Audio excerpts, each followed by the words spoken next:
प्यारे साथियों, आज हम सुनेंगे दो अनाथ जुड़वा बहनों की दिल छू लेने वाली कहानी। ये दो बहनें बिना माँ बाप के पली बड़ी, फिर भी एक दूसरे का सहारा बनकर जी रही थी। बचपन में उन्होंने अपने सारे सुख दुख, खिलौने और राज एक दूसरे के साथ साझा किए। लेकिन जिंदगी की राहें अक्सर अप्रत्याशित होती हैं। तकदीर ने उन्हें ऐसा मोड़ दिया कि उन्हें अपना जीवन साथी बांटने के लिए मजबूर होना पड़ा, और इसी वजह से दो जुड़वा बहनों का अनमोल बंधन हमेशा के लिए टूट गया। उन्हें क्या पता था कि इस दुनिया में एक साथ पली बड़ी बहनें अलग अलग होकर इस दुनिया से विदा लेंगी।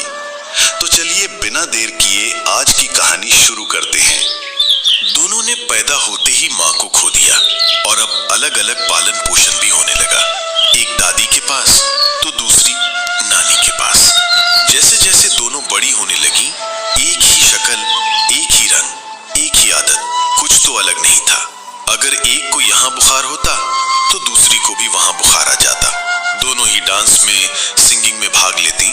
भले ही वो दूर दूर थीं, उनका परिवेश अलग अलग था, लेकिन वो दोनों एक दूसरे से उसी तरह जुड़ी हुई थी जैसे पतंग से डोर। एक का नाम लवली और दूसरी कंचन। दोनों किसी से कम नहीं थी। आज भी दोनों एक साथ होती हैं तो देखकर लगता ही नहीं। भले ही ये अलग अलग हैं, लेकिन मन से दोनों जुड़वा बहनें एक दूसरे से कभी अलग नहीं हुई। दोनों के बीच स्नेह की रस्सी है जो उन दोनों को बांध के रखती है। दोनों ने अपने जन्म के दिन अपनी माँ को खो दिया, पर ऐसा लगता है एक दूसरे के अंदर ही इनकी माँ जीवित है, क्योंकि इन दोनों की शक्ल हूबहू अपनी माँ से मिलती है। दोनों को ही ये बात नहीं पता कि उनकी माँ अब इस दुनिया में नहीं है। एक अपनी दादी को अपनी माँ समझती है, दूसरी अपनी नानी को। ईश्वर इन दोनों को हमेशा ऐसे ही स्नेह के बंधन से बांध के रखे। जो भी इन्हें देखता उसके दिल से यही दुआ निकलती। एक दिन लवली छत पर एक कोने में बैठी चुपचाप ऊपर की ओर देख रही थी और उस बात को सोच रही थी कि इसका मतलब क्या है जो पड़ोस की आंटी जी ने कहा। आंटी ऐसा क्यों कह रही थी कि तुम्हारी मम्मी ऊपर चली गई है, अब कभी नहीं आएगी? मेरी मम्मी तो नीचे बैठी खाना बना रही है। लवली खुद से ही बातें कर रही थी। 7 साल की बच्ची को भी इतनी समझ नहीं थी कि वो इन बातों की गहराई को समझे। उसके बुआ उसको हर जगह ढूंढती हुई आवाज लगाते हुए छत पर आ गई। ये लो, हम कब से इसको हर जगह ढूंढ रहे हैं और ये यहाँ छुपी बैठी है। मम्मी कब से तुझे बुला रही है और तुझे सुनाई नहीं दे रहा? बैरी हो गई है क्या? बुआ उसको डांटते हुए बोली। बुआ बुआ एक बात बताओ, मम्मी कहाँ है? लवली बुआ से बार बार पूछने लगी। अरे बाबा, नीचे खाना बना रही है और कहाँ? चली जा, तेरी पक्की पिटाई होगी। सुबह से घूम रही है, अभी नहाई भी नहीं। मुझे पता था मम्मी नीचे खाना बना रही हैं।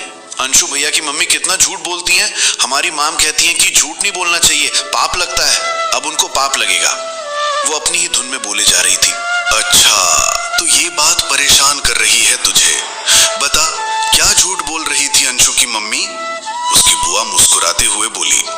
बुआ, वो मुझसे बोल रही थी कि तेरी मम्मी ऊपर चली गई हैं, अब कभी नहीं आएंगी। इसीलिए मैं उनके घर से सीधे छत पर आ गई। मम्मी को ढूंढते हुए कब से उनको ढूंढ रही थी, पर फिर नीचे देखा तो मम्मी खाना बना रही थी। बुआ, वो कितनी झूठी है ना, इतनी बड़ी है तब भी झूठ बोलती हैं। इनकी मैम ने इनको नहीं सिखाया क्या कि झूठ नहीं बोलना चाहिए? उसकी बुआ ये बात सुनकर सन्न रह गई और उसको खुद से लिपटाकर रोने लगी। फिर उसे लेकर नीचे आ गई, अपनी मम्मी के पास पहुंची। मम्मी, ये लवली देखो क्या कह रही है, कब से तुमको ढूंढ रही है, और उनसे पूरी बात बता दी। उनकी मम्मी सोच में पड़ गई, उनकी आंखें भर आईं। फिर लवली को अपनी गोद में बिठाकर बोली, लवली, तुझसे अंशु की मम्मी ने सही तो कहा था। मैं अभी ऊपर ही तो गई थी तुझे बुलाने, पर तू तो अंशु के घर में बैठी थी, इसीलिए मैं चली आई। मेरी रानी बिटिया को नहाना नहीं है क्या? जा जल्दी से नहा ले, फिर गरम गरम दाल चावल खिलाऊंगी तुझे अपने हाथों से, उसकी दादी ने उसे फुसलाते हुए कहा। लवली खुश हो गई और एक प्यारी सी किस अपनी दादी को देकर नहाने चली गई। लवली की बुआ और उसकी दादी उसकी बातें याद करके रोने लगी। उधर कंचन अपनी नानी के पास ग्रामीण परिवेश में बड़ी हो रही थी। दिन भर अपनी नानी और मामा के साथ खेतों में घूमना फिरना, मोहल्ले भर के बच्चों के साथ मस्ती से खेलना और शरारत करना। परिवेश में थीं और कंचन ग्रामीण परिवेश में, पर दोनों के व्यवहार में कोई अंतर न था। दोनों दादी अम्मा की तरह पूरे मोहल्ले में बात करती थी। जिस बात की जिद कर लेती उसे पूरा करवा कर ही दम लेती। धीरे धीरे समय बीतता गया और दोनों बहनों ने बचपन से जवानी में कदम रखा। आज लवली और कंचन को लड़के वाले देखने आने वाले थे। कंचन के नाना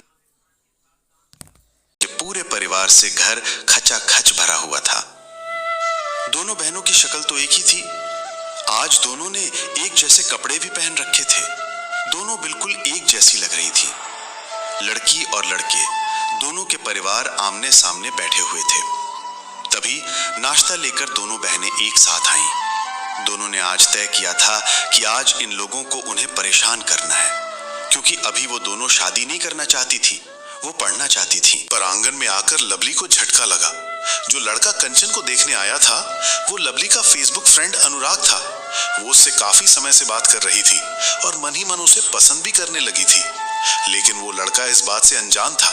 दोनों बहुत अच्छे दोस्त थे, एक दूसरे से सब कुछ शेयर करते थे, एक दूसरे की प्रॉब्लम्स भी सॉल्व करते थे। अनुराग बहुत ही शरीफ और अच्छे नेचर का था। उसके परिवार वाले भी बहुत अच्छे थे। वो लवली को अपने और अपने घर वालों के विषय में सब कुछ बताया करता था। अनुराग कभी कभी किसी शादी के फंक्शन में या त्योहार में मस्ती करते हुए या कोई ट्रॉफी जीतने पर अपनी और अपने परिवार की फोटोज भी डालता था। लवली अपनी फोटो कभी फेसबुक पर शेयर नहीं करती थी, क्योंकि उसके घर वालों की इजाजत नहीं थी। इसी वजह से वो लवली को नहीं पहचान पाया, जबकि लवली उसे देखते ही पहचान गई थी। पर वो किसी से कुछ नहीं कह सकती थी, क्योंकि उसके घर वाले फेसबुक में हुई दोस्ती के सख्त खिलाफ थे। अगर वो जान जाते तो लवली को बहुत कुछ सुनना पड़ता, इसीलिए वो चुप रही। दोनों पक्ष के परिवार वाले आपस में बात कर रहे थे। भाई साहब, हमें तो लड़की पसंद है। वैसे ये दोनों बहनें बिल्कुल एक जैसी हैं, पहचानना मुश्किल हो जाता है कि कंचन कौन है और लवली कौन। अनुराग के पापा बोले। देखिएगा पापा, शादी में कहीं कंचन की जगह हम लवली को भैया के साथ ब्याह करना ले आए। अनुराग का छोटा भाई आदित्य हंसकर बोला। सब लोग ठहाका मारकर हंस पड़े, पर लवली के मन में एक कसक सी उठी और उसकी आंखें नम हो गई। चलिए, सब बातें तो होती रहेंगी, अब जरा लड़का लड़की भी एक दूसरे से बात कर लें, एक दूसरे को पसंद कर लें। अनुराग के चचा ने कहा। हाँ हाँ, क्यों नहीं, जाओ लवली, कंचन और अनुराग को ले जाओ छत पर। लवली के नाना जी ने कहा। हाँ नाना जी, बिल्कुल, चलो कंचन, चलिए अनुराग जी। लवली अपने आप को संभालते हुए चेहरे पर मुस्कुराहट सजाकर बोली। कंचन और अनुराग लवली के साथ छत पर बात करने चले गए। वैसे लवली जी, आपसे एक बात कहूं मैं? अनुराग अचानक लवली की ओर घूमकर बोला। लवली अचानक उसके मुड़ने से बैलेंस ना बना सकी और गिर गई। यू डफर, तुम नहीं सुधरोगे, गिरा गया ना मुझे। लवली के मुंह से निकल गया। वो फेसबुक पर उससे ऐसी ही बात करती थी, इसीलिए उसे यह ध्यान न रहा कि वो उसके घर आया है उसकी बहन को देखने और उसे पहचानता नहीं है। अनुराग उसकी बात सुनकर एकदम सन्नाटे में आ गया। ऐसा तो मेरी फेसबुक फ्रेंड आरू बोलती है। लवली का फेसबुक पर नाम आरू होता है, पर आरू यहां कैसे आ सकती है? शायद मुझे ही धोखा हो रहा। अनुराग भी आरू यानी लवली को पसंद करता था, पर वो किसी से कुछ कह नहीं सकता था, क्योंकि आरू ने कभी उसे कोई फीलिंग शेयर नहीं की थी। इसीलिए वो किसके बलबूते पर इतना बड़ा फैसला लेता। Oh, I am sorry, really sorry, मेरे मुंह से न जाने कैसे निकल गया। लवली अटक अटक कर बोली। अब आप फेसबुक चलाती हो? अनुराग ने कुछ सोचकर उससे पूछा। नहीं, मैं फेसबुक नहीं चलाती। लवली को ना चाहते हुए भी झूठ बोलना पड़ा। इट्स ओके, आप इतना परेशान क्यों हो रही हैं? अनुराग ने कहा। ओके, अब आप लोग बातें कीजिए, मुझे कबाब में हड्डी नहीं बनना। लवली और अधिक सवाल जवाब से बचने के लिए उन दोनों को छोड़कर वहां से वापस आ गई। कंचन जी, आप मुझे और मेरे घर को तो पसंद है ही, साथ ही आप मुझे भी पसंद है, पर इस रिश्ते को आगे बढ़ाने से पहले मुझे आपसे कुछ जरूरी बात करनी है। इसके बाद आप जो फैसला करेंगी मुझे मंजूर होगा। अनुराग ने धीरे धीरे अपनी बात कहनी शुरू की। कंचन जी, मुझे आपसे ये कहना था कि मेरी एक फेसबुक फ्रेंड है आरू, वो मेरी बेस्ट फ्रेंड है और मैं उसे पसंद ही करता था, लेकिन उसकी तरफ से कभी कोई रिस्पॉन्स ना मिला। ना उसने उसने कभी ऐसी कोई बात की जिससे मैं जान पाता कि उसके मन में क्या है। आज तक मैंने उसे कभी देखा भी नहीं। वो कैसी दिखती है, कैसी उसकी आवाज़ है, मुझे कोई आइडिया नहीं है। मैं उसे पसंद ज़रूर करता था, लेकिन आपको विश्वास दिलाता हूँ कि मैं आपके साथ कभी कोई धोखा नहीं करूँगा। आज से मैं आरू से बात सिर्फ एक दोस्त की हैसियत से करूँगा, वो भी अगर आपकी मर्जी होगी तब। इसलिए मैंने रिश्ता तय होने से पहले ही सब कुछ आपको बता दिया है, ताकि आपका विश्वास मुझ पर से कभी ना खत्म हो, क्योंकि विश्वास ही दो रिश्तों के बीच की नींव है। अब मुझे आपके फैसले का इंतजार है। आप सोच समझकर फैसला करना। मुझे आपका हर फैसला मंजूर है। अनुराग ने अपनी पूरी बात कंचन को बता दी। कंचन चुपचाप सिर झुकाए अनुराग की बात सुन रही थी, और सुन तो कोई और भी रहा था। आप चुप क्यों हैं कंचन जी? देखिए, आपका जो भी फैसला होगा मुझे मंजूर होगा। मैंने पहले ही कहा है आपसे, आप बेझिझक मुझे बता सकती हैं। आरू ने मुझसे अपनी भावनाएं बताई होती तो मैं हर कीमत पर उससे शादी करता, पर उसने कभी कुछ कहा ही नहीं, इसीलिए मैं आपसे शादी कर रहा हूं। अनुराग ने फिर से अपनी बात स्पष्ट की। नहीं नहीं अनुराग जी, आप गलत समझ रहे हैं। मेरे चुप रहने का कारण ये नहीं था, बल्कि मैं ये सोच रही थी कि आप कितने सच्चे और ईमानदार हैं। आपने अपने बारे में कुछ भी नहीं छुपाया, बिना किसी परिणाम की चिंता किए। मुझे आपके अतीत से कोई परेशानी नहीं है, और अब भी अगर आप आरू से बात करना चाहते हैं तो भी मुझे मंजूर है, क्योंकि मुझे अब आप पर पूरा भरोसा है। कंचन ने बात का रूप दूसरी तरफ जाते देखकर जल्दी से कहा। ओके कंचन जी, आपने मेरे मन का बहुत बड़ा बोझ हल्का कर दिया। आपने मुझ पर भरोसा किया है तो मैं आपका भरोसा टूटने नहीं दूंगा। I promise. अनुराग मुस्कुराते हुए बोला। चलिए अब नीचे चलते हैं, हम लोगों को काफी देर हो गई है। पहली मुलाकात में ही इतनी देर तक बातें करना अच्छा नहीं लगता। लोग कहेंगे कि पहली बार मिलने पर ही ये लोग इतनी देर तक बातें कर रहे हैं, तो आगे क्या करेंगे? अनुराग थोड़ा मजाकिया मूड में मुस्कुराते हुए बोला। कंचन उसकी बात सुनकर शर्म से लाल हो गई और वहां से उठकर जाने लगी। अरे तुम लवली, यहाँ क्या कर रही हो? तुम तो नीचे थी, तुम्हें भी तो लड़के वाले देखने आने वाले थे। अचानक लवली को सीढ़ियों के पास खड़ा देख कंचन हैरान रह गई। मैं आप लोगों को बुलाने आई थी। उन लोगों का आना आज कैंसिल हो गया है। किसी वजह से सब लोग आप लोगों को नीचे बुला रहे हैं। लवली, जो कंचन और अनुराग की बातें सुन रही थी, अचानक कंचन के आने से घबरा गई। कोई बात नहीं, चलो चलते हैं नीचे। तू इतना घबरा क्यों रही है? तुझे देखने वाले आज नहीं आए, इसीलिए क्या? कंचन ने लवली को छेड़ते हुए कहा। तू भी ना बस यही सब सोचती रहती है, तभी तो अनुराग जी के साथ इतनी देर तक गप्पे लड़ा रही थी। लवली ने फीकी हंसी बिखेरते हुए कहा। कंचन की बोलती बंद हो गई, चुपचाप मुस्कुरा कर रह गई। सारे मेहमानों के जाने के बाद कंचन और लवली आराम करने के लिए अपने कमरे में लेट गई। लवली अनुराग की बातें याद करने लगी और पुरानी यादों में खो गई। फ्रेंड रिक्वेस्ट स्वीकार करने के बाद भी लवली ने काफी दिनों तक अनुराग से बात नहीं की थी। वो स्वभाव से शर्मीली टाइप की लड़की थी, जल्दी किसी से फ्रैंक नहीं हो पाती थी। एक दिन अनुराग ने ही उसे मैसेज किया। हाय मैं हूं आपका फेसबुक फ्रेंड, आप आरू ही हो ना? अनुराग ने हिम्मत करके बात शुरू की। हाँ मैं आरू ही हूं, उसने कहा। आपने मेरी रिक्वेस्ट स्वीकार तो कर ली, पर कभी मैसेज नहीं किया, इसीलिए मैंने सोचा क्यों ना मैं दोस्ती की इमारत की पहली ईंट रख दूं। अनुराग मजाक के अंदाज में बोला। ओह सॉरी, असल में मुझे टाइम ही नहीं मिल पा रहा था आपसे बात करने का, और दूसरी बात ये कि मेरे घर का माहौल इतना खुला हुआ नहीं है, इसीलिए मुझे आपसे बात करने में डर लग रहा था। आरू ने सारी बातें क्लियर कर दी।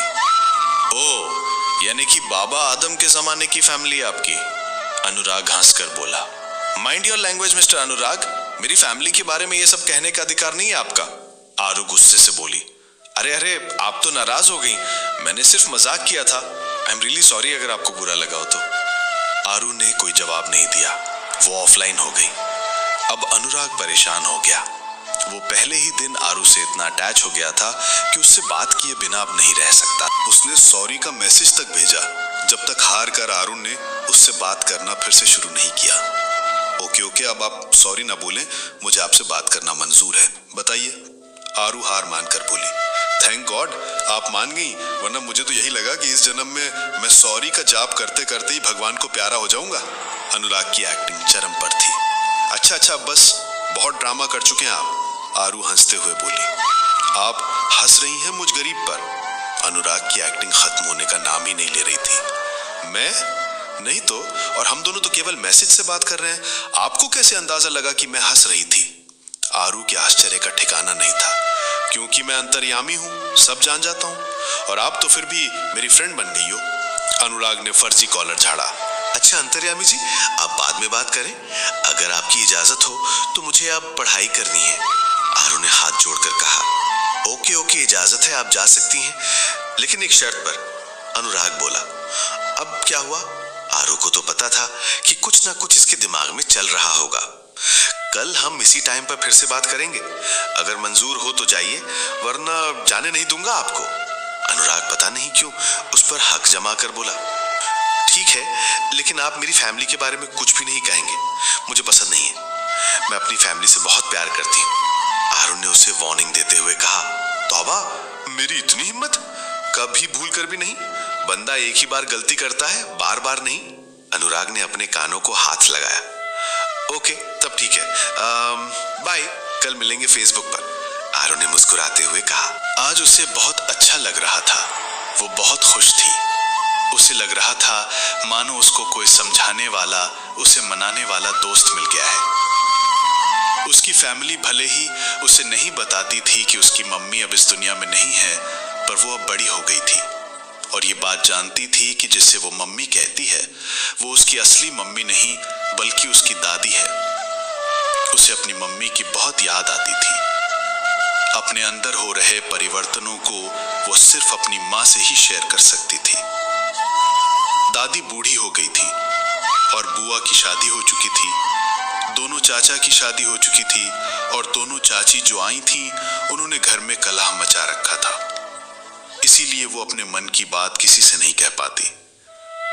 जब कभी कंचन से बात होती तो दोनों बहनें अपने अपने दिल की बातें कर लिया करती थी। कंचन को भी पता था कि उसकी मम्मी अब इस दुनिया में नहीं है। वो भी लवली की तरह किसी से कुछ नहीं कह सकती थी। लवली, लवली कब से बुला रही हूं तुम्हें? किस ख्याल में खोई हुई हो? कंचन उसके पास आकर कान के पास बोली और लवली चौंक उठी। नीचे चल, सब तुझे बुला रहे हैं, कोई तुझसे मिलने आया है, कंचन ने मुस्कुराते हुए कहा। और हाँ, जरा अपना गमगीन चेहरा ठीक कर लो, पहले थोड़ा सा मेकअप कर लो, नहीं तो सब तुम्हें देखकर डर जाएंगे, भूतनी, कंचन ने उसे चिढ़ाया। क्या कहा तूने? रुक, अभी बताती हूँ तुझे। लवली उसके पीछे दौड़ी। लवली कंचन के साथ नीचे जाती है और देखती है कि उसकी दादी एक लड़के के साथ आई हुई है। उस लड़के को देखकर ही वो चौंक जाती है और वो लड़का भी उसे देखकर अचानक खड़ा हो जाता है। तुम? लवली उसे काट खाने को दौड़ी। तुम यहाँ? मैं खुद ही हैरान हूं तुम्हें देखकर, वो लड़का भी चिल्लाकर बोला। अरे अरे, ये क्या? क्या तुम लोग एक दूसरे को पहले से जानते हो? उसकी नानी और दादी बोल उठी। हाँ नानी, ये मेरे कॉलेज में पढ़ता है, रोहित नाम है इसका।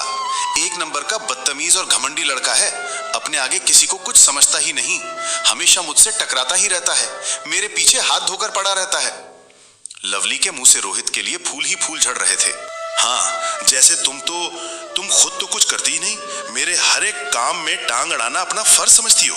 तुम एक नंबर की नकचड़ी लड़की हो, मेरे सामने पढ़ाई में तो टिक नहीं पाती तो उल्टे सीधे काम करके मुझे परेशान करती हो। रोहित भी कहाँ पीछे रहने वाला था, उसने भी लवली की अच्छी तरह तारीफ कर दी। अरे बेटा शांत हो जाओ, ये सब तो चलता रहता है, तुम आज लवली को देखने आए हो, याद है ना तुम्हें? रोहित की मम्मी उसे किसी प्रकार शांत करने का प्रयास कर रही थी। वो नहीं चाहती थी कि रोहित यहाँ पर कोई तमाशा खड़ा करे। वो स्वभाव से थोड़ा सा गुस्सैल था और अपने बात पर अड़ा रहता था। मम्मी, आप इस लड़की को देखने के लिए मुझे लेकर आई हैं? काश आप मुझे घर पर ही सारी बात बता देती तो मुझे इस लड़की को देखने आकर अपना टाइम खराब न करना पड़ता। रोहित का गुस्सा कम ही नहीं हो रहा था। हाँ, जैसे मैं तो तुमसे शादी करने को मरी जा रही हूँ। तुमसे शादी नहीं हुई तो मैं कुंवारी ही रह जाऊंगी। तुम ही तो संसार में एकलौते कुंवारे लड़के हो ना। लवली भी उससे दो दो हाथ करने के लिए कमर कस खड़ी थी। हे भगवान, ये क्या हो रहा है? ये सब घर आई मेहमान के साथ ऐसा व्यवहार किया जाता है? यही संस्कार दिए हैं हम सब ने तुम्हें, शर्म आनी चाहिए तुम्हें। लवली की दादी और नानी ने लवली को डांटा। सॉरी दादी, सॉरी नानी, पर मैं रोहित से शादी नहीं करूंगी। लवली ने सिर झुकाकर कहा। ममली, मैं भी इससे शादी नहीं करूंगा। रोहित ने भी साफ साफ मना कर दिया। ठीक है बेटा, जैसी तुम्हारी मर्जी। रोहित की मम्मी हार मानकर बोली, माफ करिएगा, जब बच्चे ही एक दूसरे को पसंद नहीं करते तो इन दोनों की शादी करने का क्या मतलब है। इस रिश्ते की बात तो यहीं खत्म कर देते हैं। अगर दोनों की शादी हो गई तो ये दोनों मेरे घर को पानीपत का मैदान बना देंगे। ठीक है बहन जी, जैसी सबकी मर्जी, हम लोग कर भी क्या सकते हैं। लवली की दादी और नानी ने भी हाथ जोड़कर माफी मांग ली। सभी मेहमान विदा हो गए। लवली अपने कमरे में आ गई और फूट फूट कर रो पड़ी। क्या बात है लवली, क्यों रो रही हो? अब तूने ही तो मना किया है इस रिश्ते से और तू ही रो रही है। बात क्या है, मुझे बता। लवली अनुराग को याद करके रो देती है। उसे एहसास होता है कि वो अनुराग से बहुत प्यार करने लगी है, पर अब क्या हो सकता है। उसने तो कभी अनुराग को बताया भी नहीं था। अनुराग भी अब किसी और का होने जा रहा है। वो भी कहीं और नहीं, उसी की सगी बहन का पति बनने जा रहा है। कैसे देख पाएगी वो उन दोनों को एक साथ। एक पल को उसके मन में आया कि वो अनुराग को सब कुछ बता दे, उसे कहते कि वो उसके बगैर नहीं रह सकती और उसके साथ ही अपनी जिंदगी बिताना चाहती है, पर लवली ऐसा नहीं कर सकती। अनुराग की शादी उसी की बहन कंचन के साथ होने जा रही है। कंचन तो उसकी इतनी प्यारी सी बहन है, वो उसकी खुशियों के साथ कोई खिलवाड़ नहीं करेगी। वो अपनी खुशियों का गला घोंट देगी, लेकिन कभी अनुराग को इस बारे में नहीं बताएगी, वरना अनुराग ये रिश्ता कहीं तोड़ न दे। उधर अनुराग का रिश्ता कंचन के साथ तय हो गया, तो उसने सोचा कि अपनी फ्रेंड आरू से ये बात शेयर करे।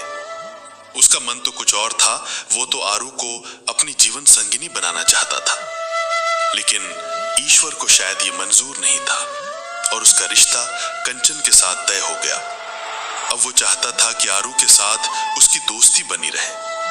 भले ही वो उसका प्यार थी, पर प्यार के रूप में न सही, दोस्त के रूप में ही सही, कम से कम उसकी जिंदगी में तो रहेगी। अनुराग ने कुछ सोचकर आरू को मैसेज किया, हाय, लेकिन इस मैसेज का काफी दिनों तक कोई रिप्लाई नहीं आया। आता भी कैसे, जब लवली मोबाइल ही नहीं चला रही थी। वो तो मोबाइल को भूलकर अपने आप को पढ़ाई में बिजी रखने की कोशिश कर रही थी। जब से अनुराग के साथ कंचन का रिश्ता तय हुआ था, उसका मन ही नहीं करता था कि वो अनुराग से बात करे। वो उसे भूल जाना चाहती थी, क्योंकि वो अब उसकी बहन का होने वाला पति था। पर आज सुबह से पता नहीं क्यों उसे अनुराग की बहुत याद आ रही थी। उसका मन कर रहा था कि वो उसे देखे, उससे बात करे। जब वो उसे याद करते करते थक गई, तो दिल के हाथों मजबूर होकर उसने फेसबुक खोला। उसमें अनुराग का मैसेज पड़ा हुआ था। उसका दिल खुश हो गया और ना चाहते हुए भी उसने मैसेज का रिप्लाई कर दिया, हाय। लवली ने टाइप किया। अनुराग तो जैसे उसके मैसेज के इंतजार कर रहा था, उसने तुरंत ऑनलाइन आकर मैसेज किया, कहां खो गई थी तुम? इतने दिन बाद रिप्लाई दिया तुमने, क्यों? मुझसे कोई गलती हुई थी क्या? अनुराग की शिकायत जारी थी। नहीं, ऐसा कुछ नहीं, एग्जाम आ रहे थे, इसीलिए थोड़ा सा पढ़ाई में बिजी थी। लवली ने कहा, ओके, मुझे पता है कि तुम किताबी कीड़ा हो, पर कभी कभी इस गरीब बंदे से भी तो 2 मिनट बात कर लिया करो। मुझे तुमसे कुछ शेयर करना था। अनुराग ने अपनी बात एक ही सांस में जल्दी जल्दी कह दी। उसे पता था कि वो कमजोर पड़ जाएगा तो कहीं अपनी दिल की बात उससे ना कह दे, इसीलिए उसने खुद को मजबूत किया। क्या शेयर करना था? होगी तुम्हारी कोई राम कहानी, सुनाओ अपनी बकवास। लवली बोली, आरू, मेरी शादी तय हो गई है। अनुराग ने अपनी बात पूरी कर दी। मुझे पता है ये बात, मैं जानती हूं। लवली के मुंह से अचानक निकल गया, क्या कहा तुमने? तुम्हें पता है, मगर कैसे? अनुराग सन रह गया। लवली बुरी तरह फंस चुकी थी। उसके मुंह से ये बात निकल तो गई, पर अब वो इस बात को कैसे संभाले? बताओ आरू, बताओ, चुप क्यों हो गई? अनुराग लगातार मैसेज कर रहा था, पर आरू उसके किसी भी मैसेज का जवाब नहीं दे रही थी। आरू को समझ नहीं आ रहा था कि वो क्या करे। मजबूर होकर अनुराग ने आरू को कॉल की। आरू उर्फ लवली ने कॉल रिसीव नहीं की। वो लगातार कॉल करता रहा। आरू को कॉल रिसीव करनी ही पड़ी। उसे डर था कि कहीं चाचू ना आ जाए, क्योंकि उनके आने का टाइम भी हो गया है। हेलो, हेलो आरू। हाँ बोलो, क्या बात है? क्यों फोन पे फोन कर रहे हो? आज तक तो तुमने कभी नहीं किया फोन। आरू, मैं सिर्फ इतना जानना चाहता हूँ कि तुम्हें मेरी शादी के बारे में कैसे पता चला? मैं कब से सोच सोच कर परेशान हूँ। बताओ आरू। अरे बस इतनी सी बात, वो तो मैंने यूं ही तुमसे परेशान करने के लिए कह दिया था, वरना मुझे कैसे पता चलेगा कि तुम्हारी शादी हो रही है? अनुराग, तुम सच कह रही हो ना आरू? मुझे कुछ और लग रहा है। ऐसा लग रहा है कि हम और तुम मिल चुके हैं एक दूसरे से। तुम मेरे करीब हो, बहुत बहुत खास रिश्ता है मेरा तुमसे। लवली बहुत इमोशनल हो जाती है। सच तो कह रहा था अनुराग, मिल तो चुके ही हम लोग, और वो भी कभी ना मिलने के लिए। बहुत खास रिश्ता भी है हम दोनों के बीच। जो बहुत दूर का रिश्ता भी है, वो इतना करीब है कि चाहकर भी मैं उसे दूर नहीं कर सकती, और करीब होकर भी इतना दूर हो गया कि उसके पास आने की सोच भी नहीं सकती। ये कैसे धर्म संकट में मैं पड़ गई हूं। आरू, तुम चुप क्यों हो गई? कुछ तो बोलो। मुझे क्यों ऐसा लगता है मेरी शादी हो रही है, लेकिन मेरे अंदर कुछ खोने का डर क्यों है?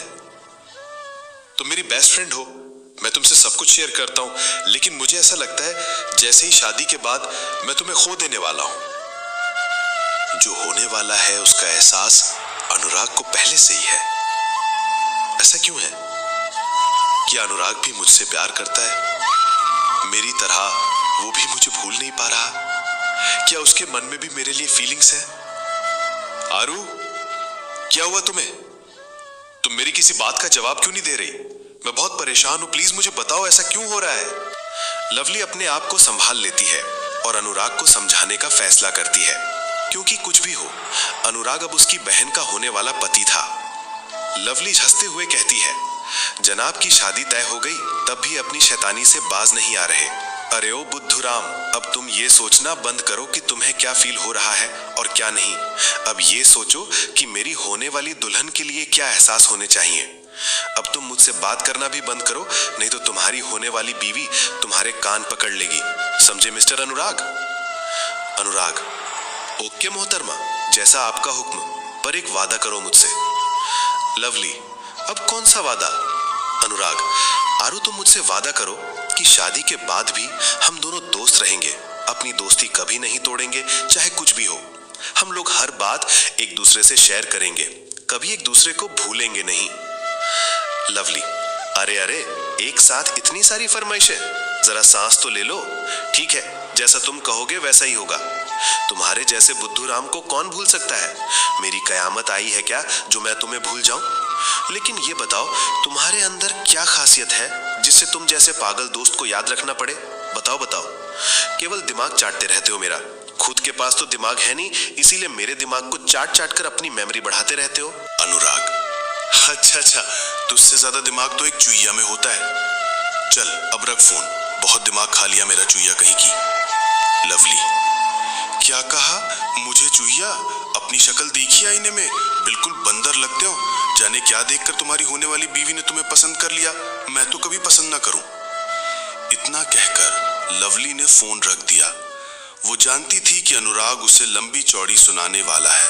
वो अपने आप को फनी दिखाने की पूरी कोशिश कर रही थी, पर उसके आंसू लगातार बह रहे थे। लवली एक दर्द से गुजर रही थी, पर इसका पता किसी को नहीं था।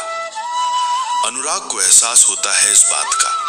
वो आरू को खुद से दूर नहीं करना चाहता, और साथ ही साथ कंचन को भी धोखा नहीं देना चाहता, क्योंकि अनुराग ने अपनी खुशी से उसे अपनाया था। लवली छुट्टियों में कंचन के पास जाती है। कंचन को देखकर खुद को अपराधी महसूस करती है। उसको लगता है कि वो कुछ गलत कर रही है। उसे अनुराग को सब कुछ बताकर उससे दोस्ती भी खत्म कर लेनी चाहिए, क्योंकि अनुराग के मन में उसके लिए फीलिंग्स बढ़ रही हैं। कहीं ऐसा ना हो कि वो कंचन से दूर हो जाए और उसकी बहन का दिल टूट जाए। लवली अनुराग से बात करने का फैसला करती है। वो अनुराग को मैसेज करती है, हाय अनुराग। तभी कंचन कमरे में आ जाती है और उसे कहती है, मामा जी आए हैं और तुम्हें बुला रहे हैं, जल्दी जाओ। लवली हड़बड़ी में अपना फोन वैसे ही खुला छोड़कर चली जाती है। कंचन उसके फोन में मैसेज पढ़ लेती है जो उसने अनुराग को भेजा था। कंचन सोच में पड़ जाती है कि ये दूसरा अनुराग कौन है जिससे लवली बात कर रही है। वो दूसरे मैसेज पढ़ने लगती है। सारी बातें आईने की तरह साफ हो जाती हैं। वो ये भी देख लेती है कि अनुराग ने लवली से काफी देर बात भी की है। कंचन की आंखों से आंसू बहने लगते हैं। वो काफी देर तक यूं ही शांत बैठी रहती है। उसका दिमाग काम नहीं करता। वो क्या करे और क्या ना करे कुछ समझ नहीं आता उसे। तभी लवली कमरे में आ जाती है। उसने कंचन की ओर देखकर कुछ जानना चाहा कि उसने कहीं सब कुछ पढ़ तो नहीं लिया, लेकिन कंचन तब तक खुद को संभाल चुकी थी और लवली से नॉर्मली बात करती है। वो उसे पता नहीं लगने देती कि वो सब कुछ जान चुकी है। वो समझ जाती है कि अनुराग को लवली पहले से जानती है और ये दोनों दोस्त हैं। उन लोगों के मैसेज पढ़कर कंचन ये भी समझ जाती है कि अनुराग के मन में लवली के लिए फीलिंग्स भी हैं। कंचन सोच में पड़ जाती है, तो क्या लवली ही वो लड़की है जिसके बारे में अनुराग ने मुझे बताया था? अनुराग के मन में उसके लिए प्यार था, ये तो मैं जानती थी, लेकिन लवली के मन में भी उसके लिए प्यार है कि नहीं, इस बात को मुझे पता करना होगा। कैसे पता चलेगा उसे? कंचन इसी उधेड़-बुन में लगी हुई थी। उसके दिमाग में एक आइडिया आया। दूसरे दिन कंचन ने लवली को नानी के साथ खेत पर भेज दिया और खुद घर में बहाना बनाकर रुक गई। जब सब लोग चले गए तो उसने लवली का बैग खोला। लवली एक डायरी लिखा करती थी, ये बात कंचन को पता थी और वो डायरी हमेशा अपने पास रखती थी, ये भी वो जानती थी। इत्तेफाक से डायरी उसी बैग में थी, पर ये क्या, डायरी लॉक्ड थी। काफी कोशिशों के बाद उसकी चाबी भी उसी बैग में मिल गई। अब कंचन ने इत्मीनान से डायरी को पढ़ना शुरू किया। अनुराग मेरा फ्रेंड, पता नहीं क्यों मैं उसके बारे में इतना क्यों सोचने लगी हूं। वो मेरा कोई नहीं, फिर भी मेरा सब कुछ लगने लगा है। वो मुझे मैं चाहती हूं कि उसे अपने जज्बातों के बारे में सब कुछ बता दूं, लेकिन फिर रुक जाती हूं। वो कहीं मेरे जज्बातों को भी अपनी हंसी के ठहाके में उड़ा ना दे। वो मेरी बातों को कभी सीरियस नहीं लेता, इसीलिए डर लगता है। नहीं, मैं उसे कभी कुछ नहीं बताऊंगी, सब कुछ अपने अंदर छुपा कर रखूंगी। इसके अलावा हर पेज पर उसकी और अनुराग की दोस्ती के किस्से थे, उसकी शरारतें थी। कंचन ये पढ़कर चौंक गई। आज मैंने अनुराग को अपने घर में देखा। वो मेरी बहन कंचन को देखने आया था। रिश्ता पक्का हो गया और साथ ही साथ अनुराग के साथ मेरा दूसरा रिश्ता भी पक्का हो गया। वो मेरा नहीं, मेरी बहन का पति बनने जा रहा है और मेरे होने वाले जीजा जी। आज के बाद मैं अनुराग से बहुत कम बात करूंगी, उससे दूरियां बनाने की पूरी कोशिश करूंगी। हे ईश्वर, मुझे शक्ति देना कि मैं अनुराग को अपने दिल से निकाल सकूं, क्योंकि मैं अपनी बहन से बहुत प्यार करती हूं। मम्मी के जाने के बाद हम दोनों ही एक दूसरे की मुस्कान हैं, एक दूसरे के सब कुछ हैं। अनुराग मेरी बहन की जिंदगी में शामिल हो रहे हैं। मैं उनकी जिंदगी से निकलकर अब उन्हें नए रिश्ते के रूप में वेलकम करूंगी। लवली अनुराग की खुशी चाहती थी, जो कि आज के बाद उसकी नहीं रही। कंचन भी लवली को उतना ही प्यार करती है जितना कि लवली उसे। लवली और कंचन के बीच जो बंधन है, जो रिश्ता है, वो अजीब सी कसक में फंस गया है। दोनों बहनें उलझन में हैं कि क्या करें जिससे मेरी बहन को खुशी मिले। कंचन बहुत ही समझदार लड़की थी। बचपन से ही वो अपनी मनपसंद चीजें लवली को खुशी खुशी दे देती थी। तो क्या अब उसे अपना होने वाला पति भी लवली को देना पड़ेगा? कंचन के लिए ये बहुत मुश्किल था। उसकी अनुराग के साथ शादी होने वाली थी। उसके मन में भी अनुराग के लिए कहीं ना कहीं भावनाएं जन्म लेने लगी थीं, लेकिन वो अपनी बहन को यूं टूटता हुआ नहीं देख सकती थी। वो ये भी जानती थी कि लवली कभी भी अपने मुंह से ये बात नहीं कहेगी, चुपचाप अपने प्यार की कुर्बानी दे देगी। कंचन को आज अपनी मम्मी की बहुत याद आ रही थी। काश वो होती तो हमें कुछ तो रास्ता दिखाती। कंचन ये सब सोच ही रही थी कि तभी लवली और नानी खेत से वापस आ गई। कुछ देर के लिए कंचन ये सब भूल गई और घर के कामों में व्यस्त हो गई। नानी पड़ोस में चली गई थी। कंचन, लवली, मैं तुमसे कुछ पूछूं? सच सच बताओगी मुझे? लवली हड़बड़ाते हुए। क्या बात है कंचन, आज तुम मुझसे क्या जानना चाहती हो? कंचन, लवली, क्या तुम किसी से प्यार करती हो? देखो सच सच बताना। मम्मी की ना रहने पर हम लोग ही एक दूसरे के लिए सब कुछ हैं। तुम मुझसे नहीं बताओगी तो किससे बताओगी? लवली उसकी बातें सुनकर सन्न रह गई। उसे शक हुआ कि कहीं कंचन सब कुछ जान तो नहीं गई। अचानक उसको तेज तेज खांसी होने लगी। कंचन घबरा गई। वो अपनी बात वहीं छोड़कर लवली को संभालने में लग गई। काफी देर बाद लवली की हालत में सुधार आया। तब तक नानी भी आ गई। दोनों बहनों ने मिलकर खाना तैयार किया। उसके बाद वे लोग आराम करने के लिए लेट गईं। तभी कंचन के मोबाइल पर अनुराग का फोन आया। हर दिन तो कंचन को अनुराग के फोन का इंतजार रहता था, पर आज उसे ऐसा लग रहा था कि जैसे वो किसी और के प्यार पर डाका डाल रही हो। लगातार रिंग बजती देख लवली ने मुस्कुराते हुए कंचन से कहा, क्या बात है कंचन, आज जीजू से लड़ाई हो गई क्या, जो उनका फोन नहीं उठा रही हो तुम? कंचन, नहीं ऐसा कुछ नहीं, बस ध्यान नहीं दिया मैंने। ओके, तू सो जा, मैं बात कर लेती हूं अनुराग जी से। जरा देखें तो जनाब ने इस समय क्यों फोन किया है? ओके ओके, हम सब समझ गए मैडम, आप चिंता मत करिए, हम कबाब में हड्डी नहीं बनेंगे। वैसे भी हमें जोरों की नींद आ रही है। आज नानी ने खेत में चने का साग तुड़वाकर मेरी कमर का कचूमर निकाल दिया। उनका बस चलता तो वहीं खेत में ही मुझसे खाना भी बनवा लेती। मैडम, आप बिजी हो जाइए अपने होने वाले पतिदेव के साथ और हम सोते हैं मीठी नींद में। क्या पता सपनों में मुझसे मिलने मेरा शहजादा भी आ जाए। ये सब कहते हुए लवली का दिल टुकड़े टुकड़े हो रहा था, पर क्या करती, उसे अब ऐसे ही अपने आप को मजबूत करना पड़ेगा। उधर कंचन अनुराग को कॉल करती है। कंचन, हेलो, हाँ जी। अनुराग, हाँ बोलिए मैडम जी, आप तो आज घोड़े बेचकर सो रही थी। मेरे इतनी बार फोन करने पे भी आपने फोन उठाना जरूरी नहीं समझा। क्या बात है जी, आपने तो अभी से बीवियों वाले नखरे दिखाने शुरू कर दिए। आगे मेरा क्या हाल होगा भगवान जाने। अभी तो हमारी शादी भी नहीं हुई है मोहतरमा, क्या इरादा है आपका? कुछ नेक ख्याल नहीं लग रहे हैं आपके? कंचन, अनुराग जी मुझे आपसे बहुत जरूरी बात करनी है।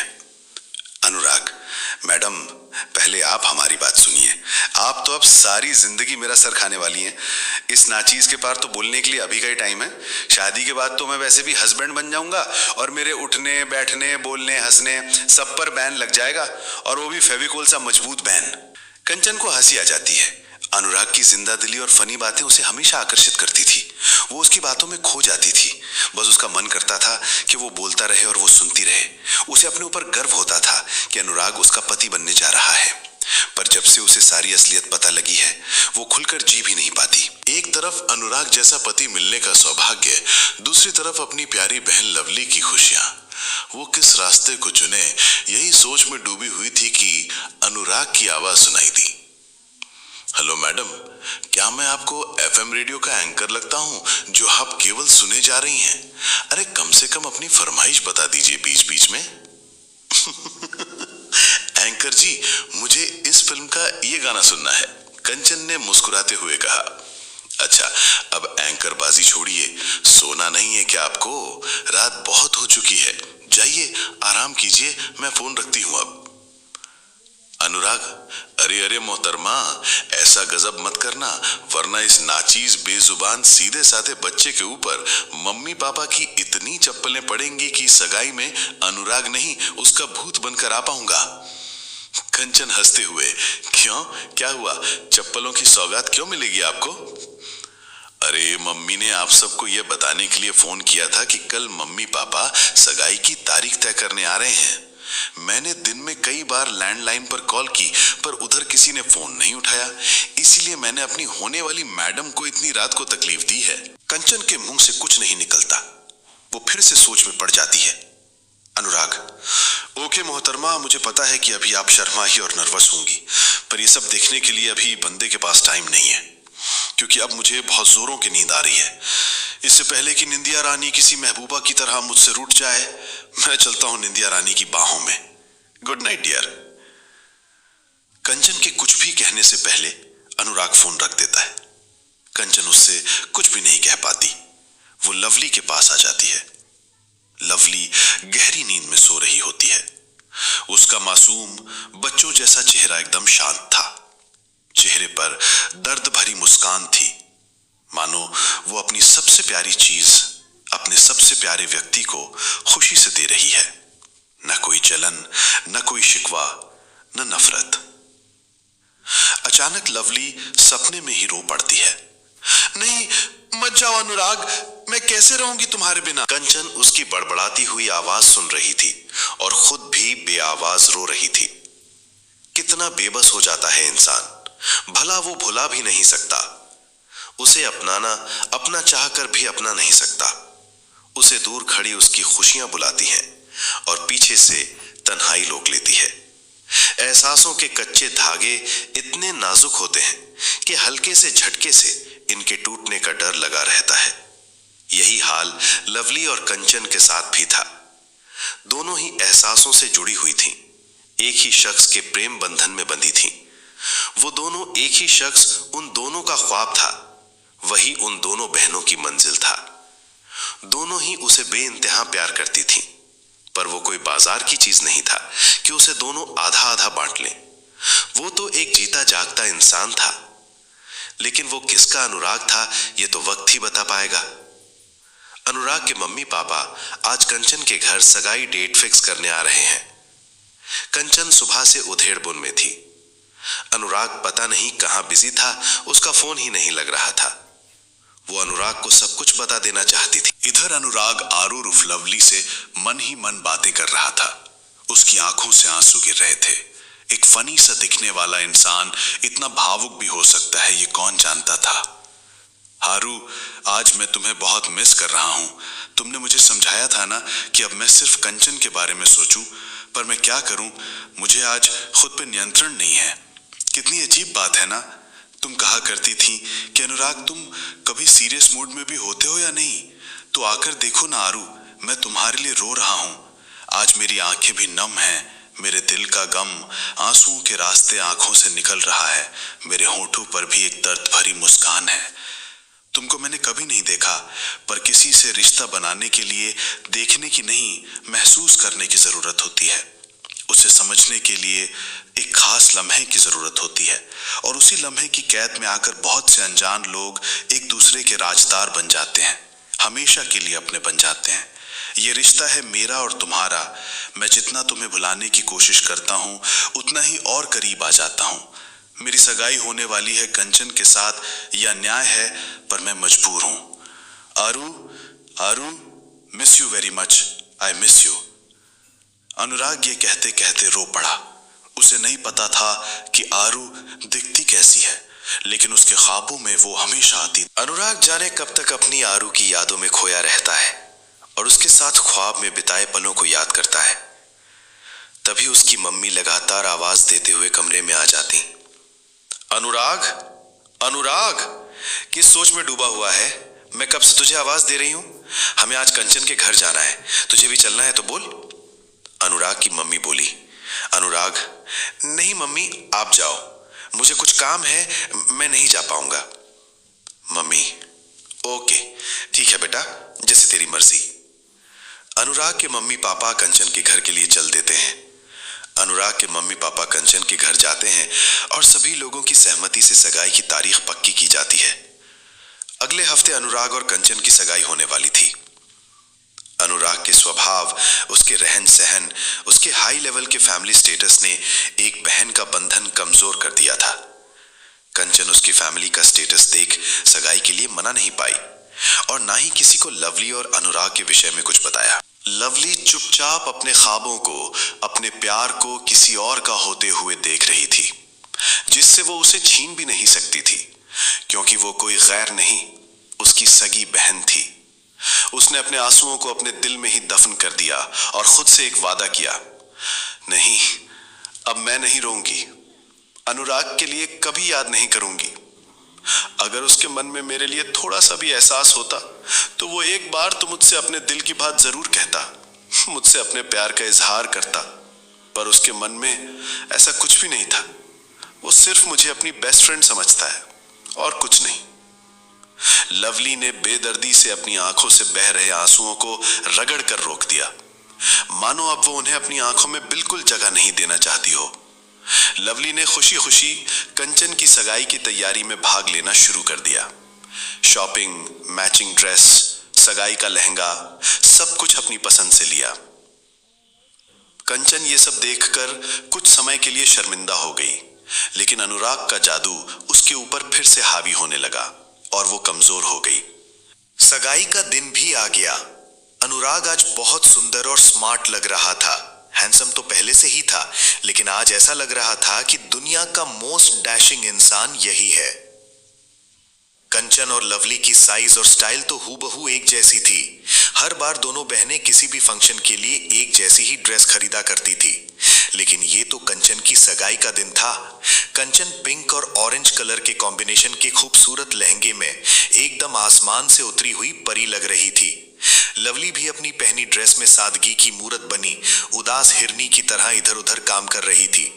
वो चाहती थी कि आज उसका अनुराग से सामना ना हो, इसीलिए वो ज्यादातर अपने कमरे में या किचन में रहने का प्रयास करती। अपने आंसुओं को बाहर निकालने का यही एक सुरक्षित स्थान था उसके लिए।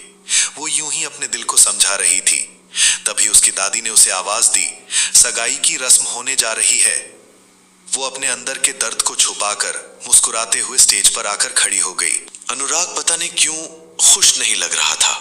उसे उसकी मुस्कुराहट भी नकली लग रही थी।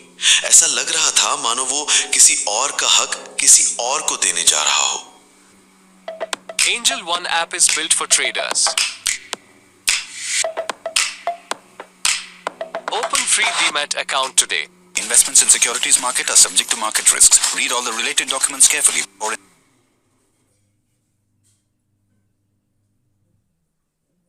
मीशो पे बढ़िया रिव्यूज वाले प्रोडक्ट्स को करो शॉप और खराब रिव्यूज वालों को स्किप। Meesho download now. अनुराग ने अंगूठी पहनाने के लिए आगे हाथ बढ़ाया, तभी आवाज आई, रुक जाइए। सबने पीछे मुड़कर देखा तो दरवाजे पर अनुराग का दोस्त खड़ा था, रोहित। आप चौंक गए ना? सही पहचाना आपने। रोहित वही लड़का है जो लवली को देखने आया था। लवली और उसे घर वाले चौंक गए, ये यहां कैसे? रोहित आते ही अनुराग के पीठ पर जोरदार चपत लगाता है। अनुराग, माय गॉड, अबे साले तू कहां से टपक पड़ा? I can't believe. रोहित, ये तू ही है ना? मैं कोई सपना तो नहीं देख रहा? तू तो गधे की सींग की तरह गायब हो गया था। शहर से बाहर में गया था, पर वापस आने पर तो दिखाई नहीं दे रहा था। अनुराग रोहित को जोर से चींटी काटता है। रोहित एक जोरदार चीख मारता है। ऐसा लगा मानो वो इस ड्रामे का अवार्ड जरूर लेकर जाएगा। हाय, मैं मर गया, मार डाला जालिम ने, कोई मुझे इस कसाई से बचाओ। रोहित की एक्टिंग जोरों पर थी। सब घबरा जाते हैं कि इसको क्या हो गया। सारे मेहमान उसके पास आ जाते हैं। क्या हुआ क्या हुआ का शोर मच जाता है। अनुराग, अरे आप लोग परेशान मत होइए, मैं अभी इसे 2 मिनट में ठीक कर देता हूँ। मेरा दोस्त है ना, मैं अच्छे से जानता हूँ इसका इलाज। अनुराग रोहित के पास आकर उसके कान में कुछ कहता है तो वो झट से उठकर बैठ जाता है। Rohit, okay okay, I am fine, मैं बिल्कुल ठीक हूँ, आप लोग एंजॉय कीजिए। अनुराग की मुस्कुराहट देखने योग्य थी उस समय। अब अनुराग को अपने इस बिछड़े दोस्त पर बहुत प्यार आता है। अनुराग उसके सामने कान पकड़ खड़ा हो जाता है और उससे सॉरी बोलता है। रोहित भी कम नहीं है, वो आसानी से मानने वालों में से बंदा नहीं है, पर अनुराग से वो ज्यादा देर नाराज नहीं रह पाता और उसके गले लग जाता है। दोनों दोस्त कुछ पल यूं ही एक दूसरे के गले लगे हुए आंसू बहाते हैं। रोहित भी आरू की तरह अनुराग का क्लोज फ्रेंड है। उन लोगों की दोस्ती की दास्तान भी निराली थी।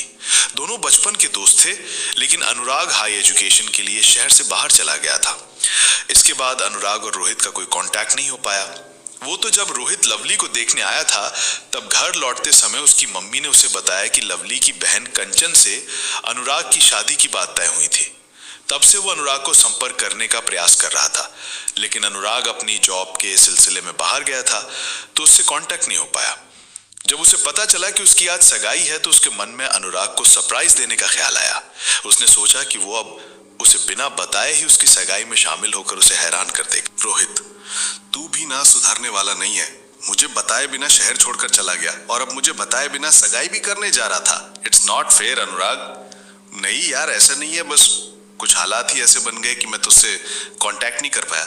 मुझे लगा कि तू जॉब करने लगा होगा, इस शहर में नहीं होगा। एक दिन मैं तेरे घर भी गया था, तब पता चला कि तू किसी लड़की को देखने गया। चल अब ये सब छोड़, मैं तुझे अपनी होने वाली बीवी से मिलाता हूँ। अनुराग कंचन से, meet my best friend Rohit.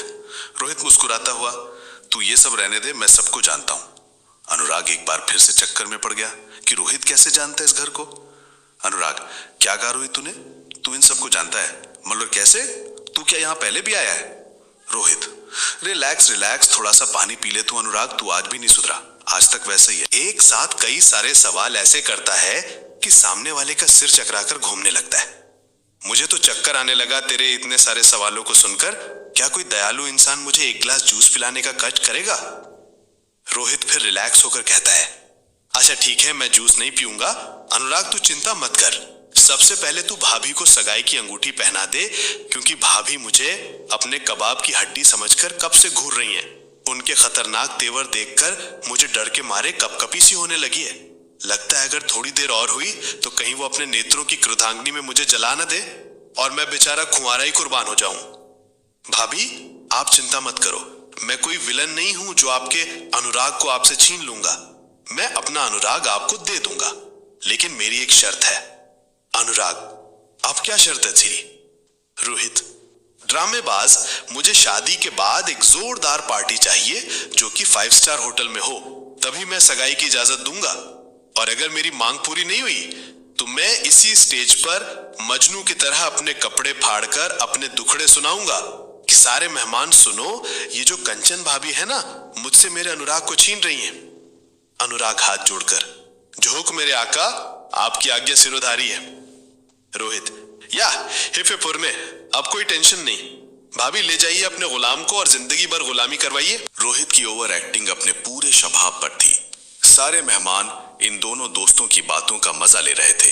अनुराग और कंचन की सगाई हो जाती है, पूरे हॉल में तालियों का शोर गूंज उठता है। लवली की आंखों से 2 बूंद आंसू गिरे और उसकी रुमाल की गोद में छुप गए।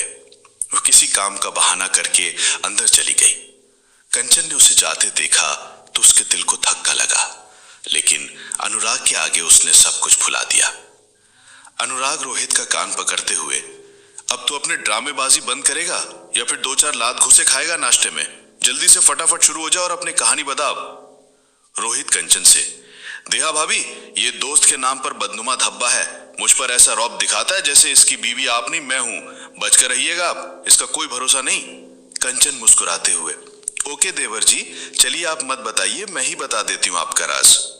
अनुराग जी, रोहित भैया मेरी बहन लवली को देखने आए थे, लेकिन लवली और इनके बीच वो धुआंधार युद्ध हुआ कि हमारा घर पानीपत का मैदान बनते बनते रह गया। ये दोनों ऐसे लड़ रहे थे मानो 7 जन्मों की दुश्मनी हो दोनों के बीच। असल में लवली और ये जनाब एक ही समय एक ही कॉलेज में पढ़ते हैं, दोनों एक दूसरे को बिल्कुल पसंद नहीं करते। रोहित, भाभी, अच्छा एक बात बताइए, आपकी बहन तो है ही तीखी मिर्ची की तरह, कहां आप और कहां वो? कंचन मुस्कुराते हुए, हाँ हाँ क्यों नहीं, वो दिख ही रहा है। लवली वक्र रेखा की तरह टेढ़ी है और आप जलेबी की तरह सीधे और करेले की तरह मीठी हैं। रोहित सोचते हुए, भाभी आपसे बहुत जरूरी बात करनी थी मुझे, आपकी बहन के विषय में। कंचन मन ही मन डर गई कि कहीं रोहित को उस बात का पता तो नहीं चल गया। कंचन, क्या बात है रोहित जी, क्या बात करनी है आपको मुझसे? रोहित, भाभी आज वो तीखी मिर्ची इतनी शहद क्यों बनी हुई है? आज वो एकदम उदासी की मूर्ति बनी हुई है। उसके चेहरे पर मुस्कान तो है लेकिन नकली लग रही है। क्या उसका आपसे झगड़ा हुआ है? कहीं ऐसा तो नहीं कि अनुराग ने उसको पसंद किया हो और सगाई आपके साथ हो रही हो? आप दोनों बहनें हैं भी तो बिल्कुल एक जैसी। कंचन, रोहित जी आप ये कैसी बात कर रहे हैं? ऐसा भी कहीं होता है भला? अनुराग मुझे ही देखने आए थे और मुझे ही पसंद किया उन्होंने। रोहित, अरे भाभी आप तो सीरियस हो गई, मैं तो सिर्फ मजाक कर रहा था, मैं ऐसा ही हूं, प्लीज डोंट माइंड। कंचन मुस्कुरा दी, लेकिन उसके चेहरे पर साफ लिखा हुआ था कि यह सही है। अनुराग की पहली पसंद तो लवली ही थी। यह बात अलग है कि कंचन ने इस सच्चाई का पता किसी को नहीं लगने दिया। दिल में हो चोर अगर तो निशान मिल ही जाते हैं, अपने ईमान से भागकर इंसान कहां जाएगा। ये बात कंचन पर पूरी तरह लागू होती थी। काश कंचन ने अपने दिल को थोड़ा सा बड़ा कर लिया होता तो आज लवली इस तरह अंदर ही अंदर नहीं टूटती। उसे उसका प्यार मिल गया होता और अनुराग को उसकी आरू। तब कंचन की जगह आज लवली होती। उसकी आंखों में आंसू होते, लेकिन दर्द के नहीं, खुशी के। इधर रोहित लवली को कॉलेज टाइम से जानता है। लवली बहुत ही समझदार लड़की थी। क्लास में या बाहर किसी को भी कोई समस्या होती थी तो लवली हमेशा उसके साथ खड़ी रहती थी। सबके दुख में दुखी और सबकी खुशी में खुश, बस यही उसका सिद्धांत था। रोहित यह भी जानता है कि लवली बहुत ही इमोशनल लड़की है और किसी की भी खुशी के लिए अपनी खुशी कुर्बान कर सकती है। भले ही उसने लवली से शादी करने से मना कर दिया था, लेकिन वो लवली को पसंद करता था, उसकी इज्जत करता था, क्योंकि उसकी एक लिमिट थी। वो सबसे फ्रैंक नहीं होती थी। लोग उसके साथ कोई भी भद्दा मजाक नहीं कर सकते थे। उसकी आंखों में एक रूप था। रोहित उसे मन ही मन बहुत मानता था, वो भी आज से नहीं, कॉलेज टाइम से ही। लेकिन उसे उसके बारे में कुछ ऐसा पता चला था कि उसने अपने कदम रोक लिए थे। और अगर उसे ये पता होता कि जिस घर में वो लड़की देखने जा रहा है वो लवली का घर है और लवली ही वो लड़की है जिसे उसके मम्मी पापा ने उसके लिए पसंद किया है, तो वो कभी उसके घर ना जाता। पर उसने लड़की की फोटो भी नहीं देखी थी। वो सिर्फ अपने मम्मी पापा की बात रखने के लिए उनके साथ चला गया था, वरना अभी वो अपना फोकस करियर पर करना चाहता था। उसे अभी अपने मम्मी पापा के सपने पूरे करने थे जो उन्होंने उसके लिए देखे थे। उसके मम्मी पापा ने बहुत संघर्ष किया था, उसके लिए अपनी नींद, अपना आराम उस पर कुर्बान किया था, सिर्फ उसको अपने लक्ष्य तक पहुंचाने के लिए। इसीलिए वो जी तोड़ मेहनत करता था ताकि वो अपने मम्मी पापा को आराम दे सके। माँ की गोदी और पिता के कंधों का मूल्य कौन चुका पाया? माँ की अधूरी नींद और पिता के संघर्ष को कौन भुला पाया? यही सोचकर रोहित ने लवली के उस राज के बारे में जानकर ही उसने अपने आप को आगे बढ़ने से रोक लिया, और ना चाहते हुए भी उसने लवली के घर में उसके साथ झगड़ा किया। रोहित ऐसे क्या जानता था लवली के बारे में कि उसने लवली की तरफ आगे कदम नहीं बढ़ाया। लवली का हाल भी कुछ ऐसा ही था। वो अनुराग को जितना भुलाना चाहती थी वो उतना ही ज्यादा याद आता था। उसकी यादें उसका पीछा ही नहीं छोड़ती थी। उसने लाख अपने आप को मजबूत रखना चाहा, लेकिन सगाई होते समय उसकी आंखों में आंसू निकल ही आए थे। इधर रोहित लवली की उदासी महसूस कर लेता है और कंचन से मजाकिया लहजे में इस उदासी की वजह पूछता है, जिसे कंचन टाल देती है। रोहित कुछ नहीं कहता, बात आई गई हो जाती है। रोहित लवली को बहुत पसंद करता था, लेकिन उसे लवली की बेस्ट फ्रेंड ज्योति, जो कि उसकी भी फ्रेंड थी, जिससे उसे पता चला कि वो एक लड़के को बहुत पसंद करती है। वो लड़का उसका फेसबुक फ्रेंड है। इसके अलावा वो कुछ नहीं जानती थी और न ही रोहित को ही कुछ बताया। रोहित ये सुनकर बहुत मायूस हो गया था, क्योंकि उसने लवली को अपने दिल में जगह दे दी थी। वो लवली की खूबसूरती से पहले ही इंप्रेस था, उसके जेंटलनेस से और भी इंप्रेस हो गया। रोहित स्टडी में बहुत अच्छा था, लेकिन लापरवाही भी बहुत करता था, क्योंकि स्टडी के साथ साथ पार्ट टाइम जॉब भी करता था, इसीलिए पढ़ाई की ओर कम ध्यान दे पाता था। लेकिन जब से उसने लवली की रुचि स्टडी की तरफ देखी तो उसने भी अपना ध्यान स्टडी की तरफ लगाना शुरू कर दिया। किसी बहाने वो लवली के करीब रह सके, क्योंकि वो हमेशा पढ़ाई के प्रति सीरियस रहने वाले लोगों से ही बात किया करती थी। रोहित को याद आ गया अपने कॉलेज का वो दिन जब वो लवली से टकरा गया था। हुआ यूं कि वो क्लास ज्वाइन करने के लिए जल्दी जल्दी सीढ़ियों से उतर रहा था और वो अपनी फ्रेंड ज्योति के साथ बातें करती हुई सामने से आ रही थी, क्योंकि उसे लाइब्रेरी से बुक्स लेनी थी। ज्योति लाइब्रेरी चली गई, लवली वही सीढ़ियों के पास रुककर उसका वेट करने लगी। तभी रोहित का पैर लवली के पैर के ऊपर पड़ गया। कहाँ एक्शन सूशा का उसका पैर और कहाँ लवली का नाजुक पैर। वो अपना संतुलन कायम नहीं रख सकी और गिर गई। रोहित ने उसका बाजू पकड़कर उसे गिरने से बचाना चाहा, लेकिन लवली ने उसका हाथ झटक दिया। वो अपना पैर पकड़कर वहीं बैठ गई। लवली के पैर से खून निकलने लगा। लवली, देखकर नहीं चल सकते थे? आंखें तो ऊपर वाले ने अच्छी खासी बड़ी बड़ी दी हैं, उनका सही यूज करना नहीं आता क्या तुम्हें? इडियट कहीं के। रोहित फिक्रमंदी से उसके पैर को देखते हुए, I am very sorry lovely, ज्यादा रिश्तेदारी बढ़ाने की जरूरत नहीं है। अपने टॉम क्रूज जैसे बदन को लोगों की हेल्प करने में लगाओ, ना कि किसी को चोट पहुंचाने में, समझे तुम? रोहित, अरे आपके पैर में से तो खून निकल रहा है, आपको ट्रीटमेंट की जरूरत है, चलिए मैं आपको डॉक्टर के पास ले चलूं। लवली, इतनी मेहरबानी के लिए शुक्रिया, पर आपका कोई भरोसा नहीं, क्या पता हॉस्पिटल की जगह मुझे शमशान घाट ना पहुंचा दूं। लवली अपना पैर सहलाने लगी, उसे बहुत तकलीफ हो रही थी। उसने अपने बैग से टिश्यू पेपर निकाला और पैर पर रख दिया। रोहित ने अपनी जेब से रुमाल निकाला और उसके पैर पर पट्टी बांधने की कोशिश करने लगा। लवली, बस बस रहने दीजिए, ज्यादा पांव पड़ने की जरूरत नहीं है, हो गया अब। रोहित के चेहरे पर मुस्कान आ जाती है। रोहित, इसका मतलब आपने मुझे माफ कर दिया है ना? लवली, जी नहीं, बिल्कुल नहीं। मैं आपको तब तक माफ नहीं करूंगी जब तक मेरा घाव सही नहीं हो जाता। रोहित, तब तक तो मुझे टेंशन लगी रहेगी, मैं चैन से सो भी नहीं पाऊंगा।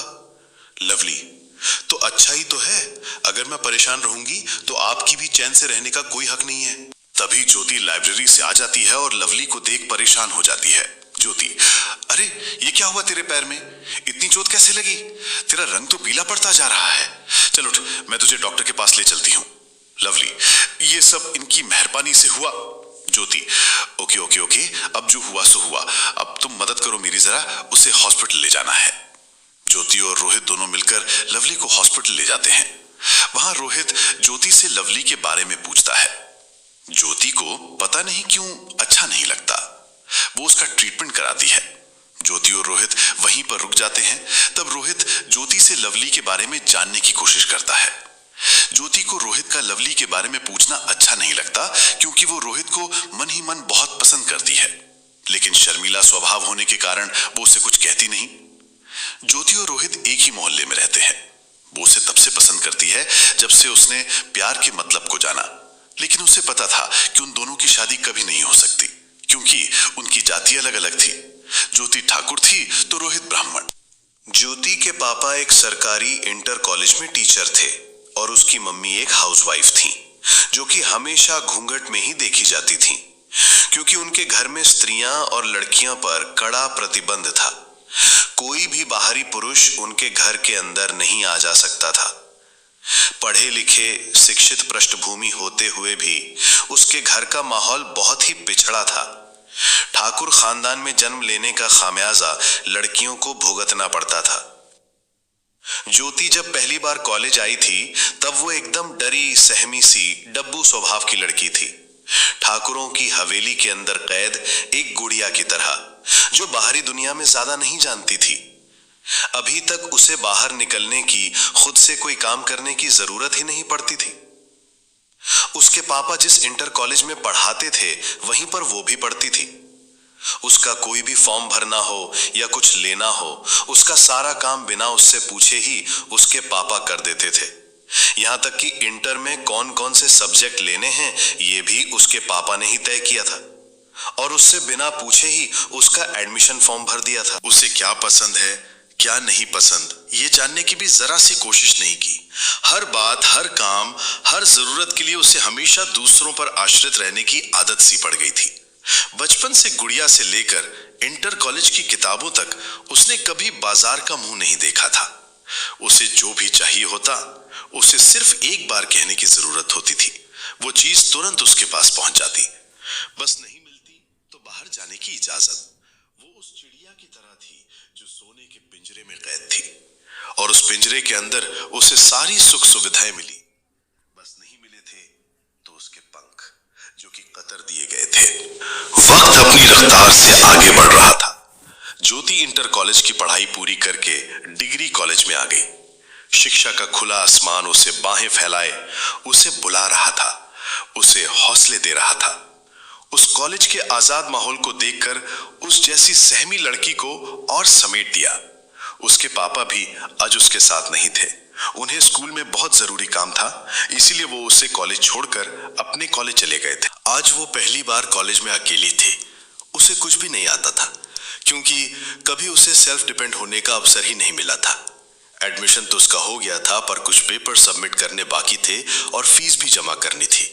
उसे पापा ने समझा तो दिया था, लेकिन उसकी समझ में कुछ नहीं आया। दूसरी बात, वो कॉलेज की विशाल इमारत देखकर ही घबरा गई थी। जब उसे कुछ नहीं सूझा तो वो कैंपस के पास के कोने में जमीन पर बैठी अपनी फाइल लिए हुए उदास बैठी थी। तभी लवली अपने सारे काम खत्म करके पार्क में थोड़ी देर सुस्ताने के लिए आ गई। उसे इस प्रकार परेशान देखकर उसने उसका रीजन पूछा।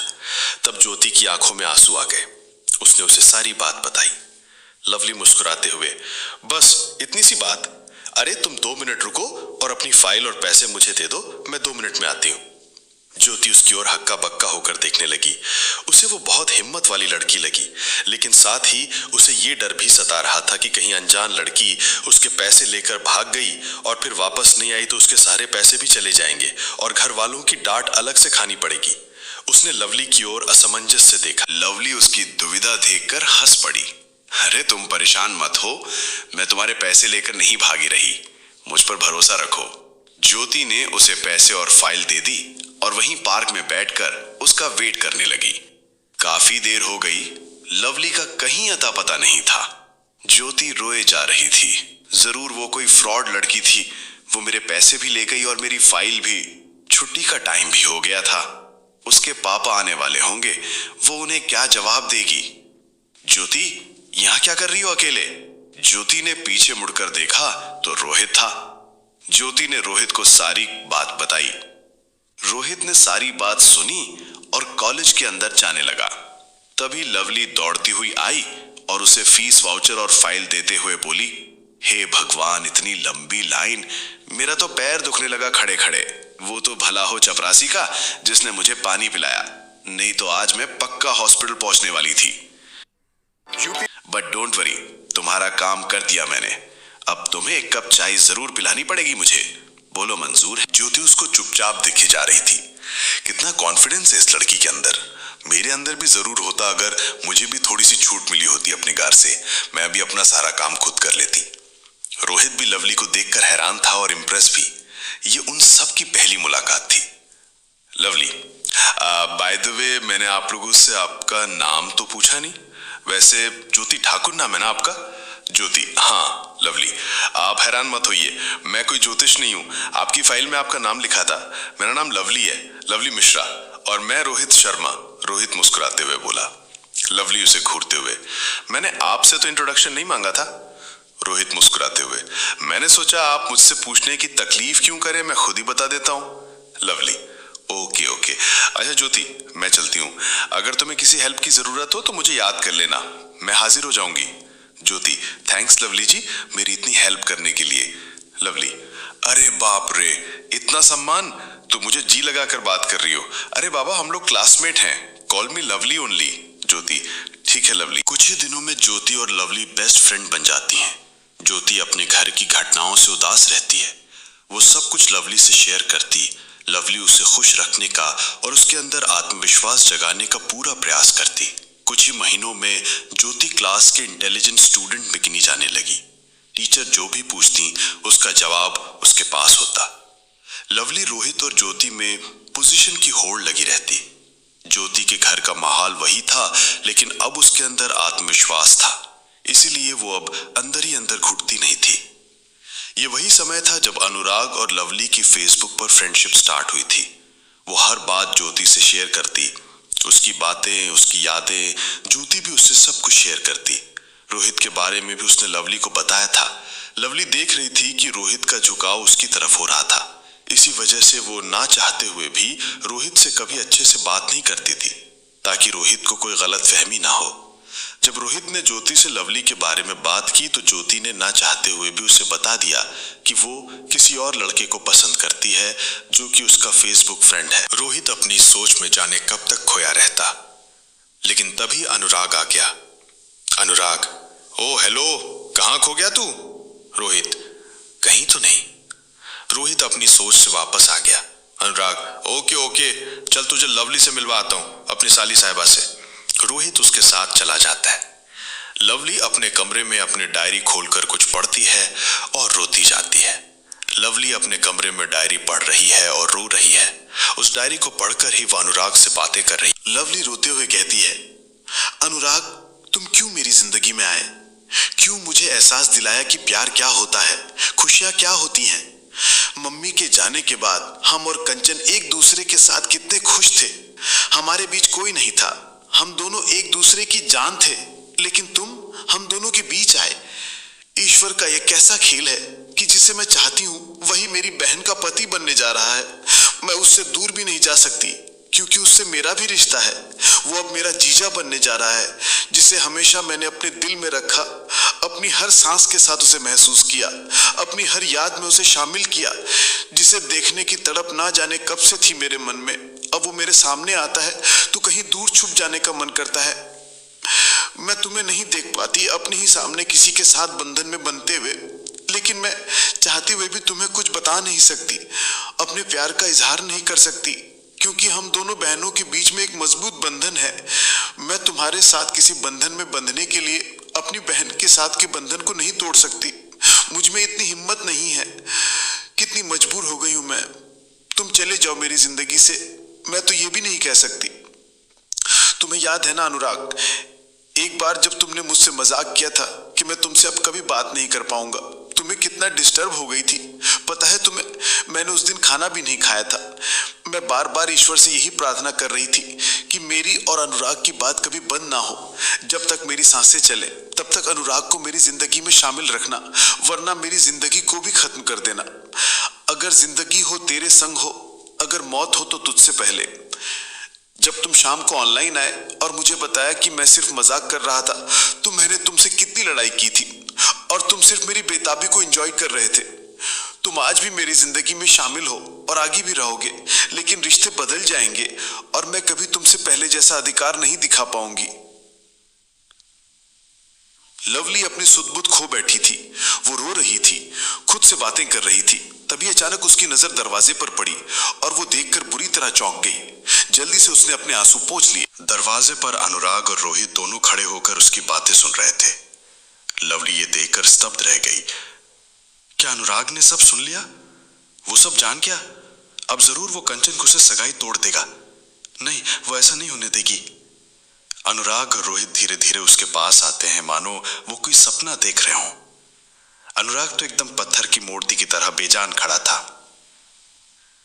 अनुराग लवली का हाथ पकड़कर, लवली, तुम ही मेरी आरू हो ना? सच सच बताओ, झूठ मत बोलना। तुम ही मेरी बेस्ट फ्रेंड हो ना? लवली नजर चुराते हुए, नहीं तो, मैं आरू नहीं हूं। मेरा नाम लवली है, लवली मिश्रा। मैं किसी आरू को नहीं जानती। आपको कोई गलतफहमी हुई है अनुराग जीजा जी। आपको तो वहां स्टेज पर कंचन के साथ होना चाहिए। आप यहां कैसे आ गए? लवली बात को संभाल कर मुस्कुराते हुए, भले ही मैं आपकी होने वाली साली हूं, पर अभी आपको यह हक नहीं मिला कि आप मेरे कमरे में जीजा जी की हैसियत से आ सकें। किसी के कमरे में बिना आवाज दिए अंदर आना बैड मैनर्स हैं जीजू। अनुराग, जीजू? ये क्या जीजू जीजू लगा रखा है? मैं तुम्हारा जीजू नहीं, तुम्हारा बेस्ट फ्रेंड अनुराग हूं लवली। आज से नहीं, काफी दिनों से। लवली, आपको क्या हो गया अनुराग जीजू? मैं किसी अनुराग को नहीं जानती। आप किस अनुराग की बात कर रहे हैं? देखिए जीजू, मैं आपसे कह रही हूं कि ना तो मैं आरू हूं और ना ही मैं किसी अनुराग को जानती हूं। अनुराग, कितना झूठ बोलोगी तुम? तुम्हारी ये डायरी बता रही है कि तुम मेरी आरू हो। तुम्हारी आंसू बता रहे हैं कि तुम मेरी आरू हो। तुम्हारा अनुराग से ख्यालों में बातें करना बता रहा है कि तुम मेरी आरू हो। तुमने आज तक कभी अपनी फीलिंग्स मुझसे शेयर नहीं की और मैं बुद्धू समझता था कि तुम मुझ में इंटरेस्टेड नहीं हो। सच में आरू, तुमने बहुत गलत किया। मैं तुमसे कितना प्यार करता हूं तुम्हें ये एहसास भी नहीं है, और तुमने मुझे कभी बताना भी जरूरी नहीं समझा। लवली उदास होकर, नहीं, ऐसी बात नहीं है, मैं ये सब नहीं जानती। अनुराग, चुप रहो तुम। अब तुम अपने अंदर इतना कुछ छुपा कर बैठी रही और मुझे खबर तक नहीं हुई। मैंने तुम्हें कई बार इशारों इशारों में बताना चाहा कि मैं तुमसे प्यार करता हूं, लेकिन बता नहीं पाया, क्योंकि तुमने मुझे कभी उस हद तक आने ही नहीं दिया। लेकिन तुम तो मुझसे प्यार करती थी। तुमने मुझसे कभी क्यों नहीं कहा? मैं इतने दिनों से तुमसे बात कर रहा हूं, मैं कैसे अनजान रहा तुम्हारे जज्बातों से? क्यों नहीं समझ पाया तुम्हें? हो गॉड, मैं पागल हो जाऊंगा। आरू, तुम ही लवली हो, तुम ही मेरी आरू हो। अभी तक मैं तुम्हें जान नहीं पाया। मैं इतने दिनों से तुम्हारे घर आता जाता रहा। मेरे दिल ने कई बार तुम्हें देखकर मुझसे कहा कि ये तुम्हारे दिल के बहुत करीब है, जिसे तुम ढूंढ रहे हो वही है। लेकिन मैंने इसकी कभी नहीं सुनी, क्योंकि मैंने कभी तुम्हारी कोई फोटो नहीं देखी थी, इसीलिए तुम्हें पहचान नहीं पाया। लवली हार मानकर जमीन पर बैठ जाती है और मुंह छिपाकर रोने लगती है। हाँ, मैं आपको पहचान गई थी, मैं सब कुछ जानती थी, लेकिन मैंने आपको कभी नहीं बताया, क्योंकि उसका एक रीजन था। लवली ने बहुत अपने आप को रोका, खुद को मजबूत किया, लेकिन एक कमजोर लम्हा आया और उसके सब्र का बांध टूट गया। जितने आंसू उसने अपनी आंखों में बसा कर रखे थे, सब पलकों की दीवार तोड़कर बह निकले। साथ में आया हिचकियों का तूफान, जज्बातों की आंधी, और अब सब कुछ उड़ा कर ले गया। सारे पर्दे गिर गए, सब कुछ साफ हो गया। अनुराग सब कुछ जान चुका था और लवली से लगातार सवाल जवाब कर रहा था। लवली को हार मानकर यह स्वीकार करना पड़ा कि वही आरू है और उसने सब कुछ जानते हुए भी अनुराग को कुछ नहीं बताया। लवली रोते हुए, अनुराग, मैं आपको बहुत प्यार करती हूँ, ये सच है। और आज से नहीं, जब से हमने बात करना शुरू किया तब से मैं आपसे अपनी भावनाओं का इजहार भी करती रही। लेकिन उसके पहले आप मेरे घर मेरी बहन कंचन को देखने आ गए। आप मुझे पहचान नहीं पाए क्योंकि आपने मेरी फोटो नहीं देखी थी, लेकिन मैं आपको तुरंत पहचान गई थी क्योंकि मैंने आपकी फोटो कई बार देखी है। अनुराग आंसू पोंछते हुए, जब तुमने मुझे पहचान लिया था तो क्यों नहीं बताया? मुझसे क्यों छुपा कर रखा इस बात को अपने दिल में? क्यों आरू, क्यों? इम्तिहान लेती रही तुमने। क्या मेरे अंदर अपने लिए उन जज्बातों को तुम कभी महसूस नहीं कर पाई? क्या कभी तुम्हें फील नहीं हुआ? हाँ, मैं जानती थी अनुराग, आप मुझसे प्यार करते हो, लेकिन आपने कभी मुझसे इजहार नहीं किया, कभी मुझे अपनी भावनाओं के बारे में नहीं बताया। इसीलिए मैं खुद में उलझ गई थी कि कहीं मेरा अंदाजा गलत ना हो। और जब आपने मेरी बहन कंचन को पसंद कर लिया तो मैंने सोच लिया था कि आपने कभी मुझसे प्यार नहीं किया था, आप सिर्फ मुझे अपना दोस्त ही समझते रहे। इसलिए उस दिन के बाद मैंने अपने जज्बात अपने अंदर रखना सही समझा। अनुराग, मैं अपनी बहन कंचन से बहुत प्यार करती हूं। मैं उसके लिए अपने आप को कुर्बान कर सकती हूं। आप तो फिर भी मेरा प्यार है। और आज भी मैं आपसे प्यार करने के बावजूद आपसे शादी नहीं करूंगी, क्योंकि आप मेरी बहन के होने वाले पति हैं। मेरा आपसे सिर्फ एक ही रिश्ता रहेगा, जीजा और साली का, और कोई रिश्ता नहीं। अनुराग, नहीं लवली, ऐसा नहीं होगा। मैं तुम्हें तुम्हारे जज्बातों से अब नहीं खेलने दूंगा। मैं अब तुम्हें खुद से दूर नहीं होने दूंगा, चाहे कुछ भी हो जाए। कंचन को मैं भी सारी बातें बता देता हूं। वो समझदार है, जरूर समझ जाएगी। वो कभी नहीं चाहेगी कि उसका होने वाला पति किसी और से प्यार करे। जब वो जानेगी कि मैं तुमसे बहुत पहले से ही प्यार करता हूं, तुम ही मेरी फेसबुक फ्रेंड आरू हो, तो वो सब समझ जाएगी और अपनी बहन की खुशियों को बर्बाद नहीं करेगी। लवली, आपने सिर्फ अपने बारे में सोचा अनुराग। मेरी बहन का क्या, जो आपके नाम की अंगूठी पहनकर आपका होने का सपना देख रही है, जिसकी आंखों में आपके ख्वाब पलने लगे हैं, जिसकी जिंदगी के तार आपसे जुड़ रहे हैं, क्या उसकी भावनाओं का कोई मूल्य नहीं? अनुराग, मैं कुछ नहीं जानता, लेकिन मैं अब कंचन से शादी नहीं करूंगा। जब तक तुम मुझे नहीं मिली थी तब तक कोई बात नहीं थी, मुझे कोई एतराज नहीं था शादी के लिए। लेकिन अब तुम मुझे मिल गई हो तो मैं कैसे तुम्हें खो सकता हूं? लवली और अनुराग की बातें चल ही रही थीं कि तभी एक लड़का उनके पास बदहवास हालत में आया और उनसे कुछ कहा। यह सुनकर दोनों के होश उड़ गए। जब अनुराग और रोहित बहुत देर तक बाहर हॉल में ही नहीं गए तो कंचन उन्हें खोजने अंदर गई। लवली के कमरे के दरवाजे पर उसे रुक जाना पड़ा, क्योंकि अंदर लवली और अनुराग बात कर रहे थे। जिसका कंचन को डर था वही हुआ। अनुराग सब कुछ जान चुका था और अब वो लवली को खोना नहीं चाहता था। जब उसने कहा कि कंचन को मैं समझा दूंगा, वो समझ जाएगी, तब कंचन को लगा कि अनुराग अब उसकी जिंदगी से बहुत दूर जा रहा है। वो अब उसका नहीं हो पाएगा। वो ये सदमा बर्दाश्त नहीं कर सकी, क्योंकि वो भी अनुराग से बहुत ज्यादा प्यार करने लगी थी। वो अब लवली और अनुराग की जिंदगी में बहुत दूर जाना चाहती थी, क्योंकि जीते जी वो अनुराग को अपने दिल से दूर नहीं कर सकती थी। इसीलिए कंचन ने अपने कमरे में जाकर अपनी नस काट ली। वो खून से बुरी तरह लथपथ थी। तभी अचानक उसके मामा कमरे में किसी काम से आए। उन्होंने कंचन को इस हाल में देखा और तुरंत एम्बुलेंस को फोन किया। उन्होंने उसे गोद में उठाया और बाहर की तरफ भागे। एक लड़का अनुराग को खोजते हुए उधर आया और उन सबको ने कंचन के बारे में बताया।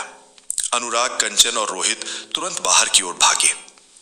कंचन को जब सब लोग जल्दी से हॉस्पिटल ले गए, खून काफी बह चुका था। किसी का खून मैच नहीं कर रहा था, यहां तक कि लवली का भी नहीं, जो बचपन से ही एक खून के रिश्ते में बंधी हुई थी। हॉस्पिटल की ब्लड बैंक में भी उसके ब्लड का ब्लड नहीं था, क्योंकि उसका ब्लड ग्रुप O पॉजिटिव था। तब रोहित ने अपना ब्लड टेस्ट करवाया। हैरानी की बात थी कि रोहित का ब्लड ग्रुप और कंचन का ब्लड ग्रुप मैच कर रहा था। रोहित का ब्लड कंचन को चढ़ाया गया और अब कंचन खतरे से बाहर थी। सारे घर वालों ने सुकून की सांस ली, अभी किसी को कुछ पता नहीं था कि कंचन ने अपनी सगाई के दिन ही सुसाइड क्यों करना चाहा। अब सब कंचन के होश में आने का इंतजार कर रहे थे ताकि उसके सुसाइड करने का कारण जान सकें। करीब 2 घंटे बाद कंचन को होश आया। डॉक्टर ने जब मिलने की इजाजत दी तो सब कमरे के अंदर गए। मामा जी कंचन से पूछते हैं, कंचन, तुझे सुसाइड करने की क्या जरूरत आ पड़ी? आज तो तेरी सगाई थी, सब कुछ अच्छे से हो गया था, तो ऐसी क्या बात हुई जिसके कारण तूने ये कदम उठाया? तुझे क्या हो गया था कंचन? कोई बात जरूर है तो हमें बताती क्यों नहीं? कंचन ने कहा, मामा जी, मुझे अनुराग से शादी नहीं करनी। मैं उनके साथ सारी जिंदगी नहीं बिता सकती। मुझे वो पसंद नहीं है। मैं रोहित से शादी करना चाहती हूँ। मामी ने कहा, आप ये क्या कह रही हैं? आप होश में तो है ना? रोहित ये बात सुनकर चौंक पड़ा। अनुराग और लवली भी अवाक रह गए। उन्हें यकीन हो गया कि कंचन ने उन दोनों की बातें सुन ली हैं। नानी ने कहा, यह कैसा बचपना है तुम्हारा? अभी अभी तुम्हारी सगाई अनुराग से हुई है और अब तुम कह रही हो कि मुझे अनुराग से शादी नहीं करनी। शादी कोई गुड्डे गुड़िया का खेल समझ लिया है क्या? ऐसा नहीं होगा। तुम्हारी मनमानी नहीं चलेगी कि जो तुम चाहो वही हम लोग करेंगे। तुम्हारी शादी अनुराग से ही होगी और किसी से नहीं। अनुराग ने उदास मन से कहा, नानी, कंचन ठीक कह रही है, उसे मुझसे शादी नहीं करनी चाहिए। लेकिन क्यों बेटा, तुम भी कंचन की बात में हाँ क्यों मिला रहे हो? अभी तक तो सब कुछ ठीक था। क्या तुम्हें कंचन की बात का बुरा लगा? बेटा, उसकी बात पर ध्यान मत दो, वो भी पूरी तरह ठीक नहीं है। अनुराग, नहीं नानी, बात ये नहीं है, बात तो कुछ और है, बताता हूं। नर्स ने कंचन को इंजेक्शन लगाया। कंचन को नींद आ गई। सब कमरे से बाहर आ गए। अनुराग बताना शुरू करता है, क्योंकि मैं जिससे प्यार करता हूं वो मुझे मिल गई है और आज ही मिली है वो मुझे। वो और कोई नहीं, कंचन की बहन लवली है। लवली से मैं काफी दिनों से प्यार करता हूं। ये बात कंचन जान गई है, इसीलिए वो शादी करने के लिए मना कर रही है। इतना कहकर अनुराग ने अपनी और लवली की फेसबुक पर हुई दोस्ती के बारे में सब कुछ बता दिया। मामा जी और नानी अनुराग की बात सुनकर सन्न रह गए। उनकी समझ में नहीं आ रहा था कि वो क्या कहें और क्या करें। दोनों दुविधा में फंस गए। कंचन और लवली दोनों उनके लिए एक समान थी। वो दोनों को खुश देखना चाहते थे। अब उनके सामने एक बड़ी चुनौती थी कि वो किसका साथ दें। लवली उनकी दुविधा समझ जाती है और अनुराग से कहती है, अनुराग, मुझे आपसे अकेले में कुछ बात करनी है, आप कुछ समय के लिए बाहर चलिए। लवली कहती है, अनुराग, मैं आपसे सच जानना चाहती हूं, क्या आप सचमुच मुझसे प्यार करते हैं? अनुराग ने कहा, यह कैसे सवाल है आरू? मैं तुमसे आज से नहीं, तब से प्यार करता हूं जब से हमारी दोस्ती शुरू हुई। लवली ने कहा, अगर यह बात सच है तो आपको मेरी बात माननी पड़ेगी। अनुराग ने कहा, बिल्कुल, तुम जो कहोगी मैं मानूंगा, बस खुद को भूलने के लिए मत कहना, मैं नहीं कर पाऊंगा। नहीं कहूंगी। आप मुझे हमेशा एक सच्चे दोस्त के रूप में याद रखिए। जरूरी नहीं कि हर रिश्ते का अंत शादी ही हो। हम दोनों के बीच एक रिश्ता होगा जो सबसे अलग होगा, सबसे पवित्र बंधन होगा हमारा, जिसमें कोई स्वार्थ नहीं होगा। मैं हमेशा आपके दोस्त बनकर रहना चाहती हूं अनुराग। मैं आपसे अपनी बहन की खुशियां मांगती हूं। आपको लेकर उसने बहुत से सपने देखे। मैं चाहती हूं कि हम दोनों बहनों का बंधन हमेशा ऐसे ही अटूट बना रहे। आपकी वजह से हमारे रिश्ते में कोई दरार ना आए। आप कंचन से शादी कर लीजिए, मेरे प्यार को बदनाम होने से बचा लीजिए। कल को मैं ये नहीं सुनना चाहती कि एक बहन ने दूसरी बहन का घर तोड़ दिया। प्लीज अनुराग, आपको मेरी कसम, मेरे प्यार की कसम। अनुराग की आंखों से आंसू भर आए। उसको देखकर लवली का दिल टुकड़े टुकड़े हो गया, पर उसे खुद को मजबूत रखना था। लवली ने कहा, तुम मिले भी तो फिर से बिछड़ने के लिए। काश तुम ना मिलते तो एक उम्मीद होती। अनुराग ने कहा, आरू, तुमने तो मेरी जान मांग ली। आरू, मैं तुम्हारे बिना कुछ नहीं हूं।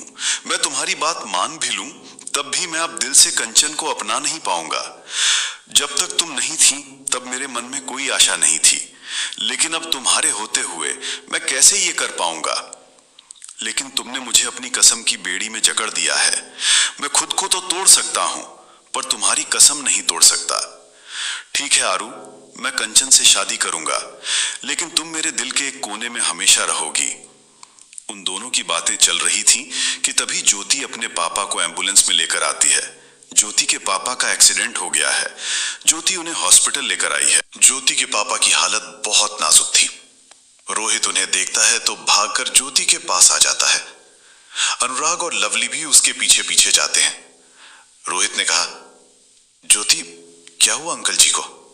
इनकी ऐसी हालत कैसे हो गई?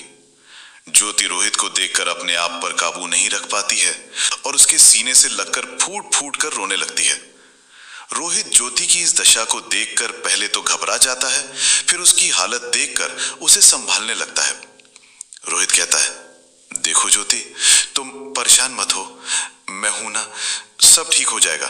तुम रोना मत, मैं सब संभाल लूंगा। तुम मुझे बताओ क्या हुआ था? ज्योति कहती है, रोहित, पापा मुझे मार्केट लेकर आए थे, तभी एक गाड़ी ने टक्कर मार दी। मैं सड़क के पार थी, पापा अपने काम से जा रहे थे। रोते रोते कहती है, रोहित, पापा ठीक तो हो जाएंगे ना? तुम उन्हें बचा लोगे ना? तुम और पापा मेरी जिंदगी का अहम हिस्सा हो। मैं तुम दोनों के बिना नहीं रह सकती। ज्योति अपने होशो हवास में नहीं थी। बेध्यान वो अपने दिल की बात भी रोहित से कह गई। रोहित की समझ में नहीं आ रहा था कि वो ज्योति से क्या कहे। वो सोच में पड़ गया, क्या ज्योति उससे प्यार करती है? वो जानती है कि उसके घर वाले नहीं मानेंगे, तब भी वो उससे प्यार कर बैठी। रोहित सोचता है, कैसे समझाऊं? ज्योति, तुम टेंशन मत लो, अंकल जी को कुछ नहीं होगा, वो ठीक हो जाएंगे। वो उसके बालों को सहलाते हुए बोला। भले ही उसके मन में ज्योति के लिए प्यार की भावना नहीं थी, लेकिन वो उसे अपनी बेस्ट फ्रेंड मानता था और उसकी हर संभव मदद करने का प्रयास करता था। उसने ज्योति के पापा को आईसीयू में भर्ती करवाया और उसके घर वालों को उसकी खबर दी। जब तक उसके घर वाले उसके पास नहीं आ गए, तब तक वो ज्योति के पास बैठा रहा। लवली भी ज्योति को समझाती रही। लवली ने रोहित को ज्योति की फीलिंग्स के बारे में सब कुछ बता दिया और रोहित को इसके बारे में सोचने को कहा। लवली ने कहा, तुम्हें ज्योति बचपन से प्यार करती है। प्यार जाति धर्म देखकर नहीं होता, वो तो बस किसी से भी कहीं भी कभी भी हो जाता है। उसमें किसी का कोई बस नहीं चलता। ज्योति की भावनाओं को समझो। रोहित ने कहा, लवली, तुम सच कहती हो और मैं तुम्हें एक बात बताता हूं, बचपन से ही ये नाजुक सीधी सादी लड़की मेरे ख्वाबों में आती थी। इसकी मासूम सी सूरत मेरी आंखों में बसी हुई थी। मैं अपनी मम्मी से कहता था, मम्मी मेरी इससे शादी करा दो। तब मम्मी कहती, नहीं बेटा, उसके घर वाले तुझे मार डालेंगे। हम लोग पंडित हैं, वो लोग ठाकुर हैं, उससे तेरी शादी नहीं हो सकती। मैं बच्चा था, मेरे मन में डर बैठ गया और तब से मैंने कभी इसके बारे में फिर नहीं सोचा। लेकिन मैं इसका दोस्त बनकर इसके साए की तरह हमेशा इसके साथ साथ रहता हूं। मैं जानता हूं ये मुझसे प्यार करती है, मगर मैं नहीं चाहता कि इसके घर वाले इसका जीना हराम कर दें, इसकी पढ़ाई छुड़वाकर इसे घर में बिठा दें। मैं चाहता हूं कि वो अपनी लाइफ में आगे बढ़े, अपने परिवार की कट्टरता खत्म करे।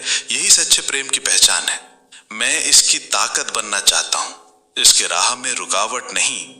जरूरी नहीं कि दिल जो चाहे वही मिल ही जाए। मैंने भी तो किसी को चाहा था, पर आज उसकी खुशी में ही मेरी खुशी है। लवली के पास उसकी बातों का कोई जवाब नहीं था। जब ज्योति के घर वाले उसके पास आ गए, तब लवली और अनुराग कंचन के कमरे में गए। वहां जाकर जो उन्होंने देखा, उसे देखकर लवली की चीख निकल गई। कंचन ने जहां अपनी नस काट ली थी, वहां से पट्टी खुली हुई थी और नस से खून निकलकर बेड पर फैला हुआ था। उसके मुंह से ऑक्सीजन की नली हटी हुई थी। कंचन सबको छोड़कर इस दुनिया से दूर जा चुकी थी। लवली उसे इस हाल में देखकर पागलों की तरह डॉक्टर को बुलाने दौड़ी। डॉक्टर ने आकर उसको मृत घोषित कर दिया। लवली अपने होशो हवास खो बैठी। हॉस्पिटल के उस कमरे में मानो प्रलय आ गई हो। चारों तरफ रोने की आवाजें आने लगी। सब इस अचानक मौत पर हैरान हो गए थे, लेकिन लवली की आंख में एक भी आंसू नहीं था। वो चुपचाप बस कंचन को देख रही थी, जैसे कंचन से शिकायत कर रही हो। कंचन, तुम ऐसे कैसे हमारे बंधन को तोड़कर जा सकती हो? हम लोगों का बंधन तो अटूट था ना? मम्मी के जाने के बाद हम दोनों ही तो एक दूसरे के लिए जीते थे। क्या अनुराग को मुझे देने के लिए तुम मुझसे बंधन तोड़कर चली जाओगी? ये तुमने सही नहीं किया कंचन। क्या हम दोनों का बंधन इतना कमजोर पड़ गया कि वो एक झटके में टूट गया? कंचन, क्या तुमने अपनी बहन को इतना कमजोर समझा? तुमने बहुत गलत किया कंचन। मैं तुम्हें कभी भी माफ नहीं करूंगी। तुम मुझे अकेला छोड़कर क्यों चली गई? हम लोग एक साथ एक समय पर पैदा हुए, एक साथ इस दुनिया में आकर अपनी आंखें खोली, तो तुम्हें अकेले इस दुनिया को छोड़ने का हक किसने दिया? क्यों तुमने अकेले अपनी आंखें बंद कर ली? जब भगवान ने हम दोनों को एक साथ भेजा था तो हमें उनके पास भी एक साथ ही जाना चाहिए था ना। ये कैसी नाइंसाफी है तुमने? इतनी जल्दी थी तुम्हें मम्मी के पास जाने की?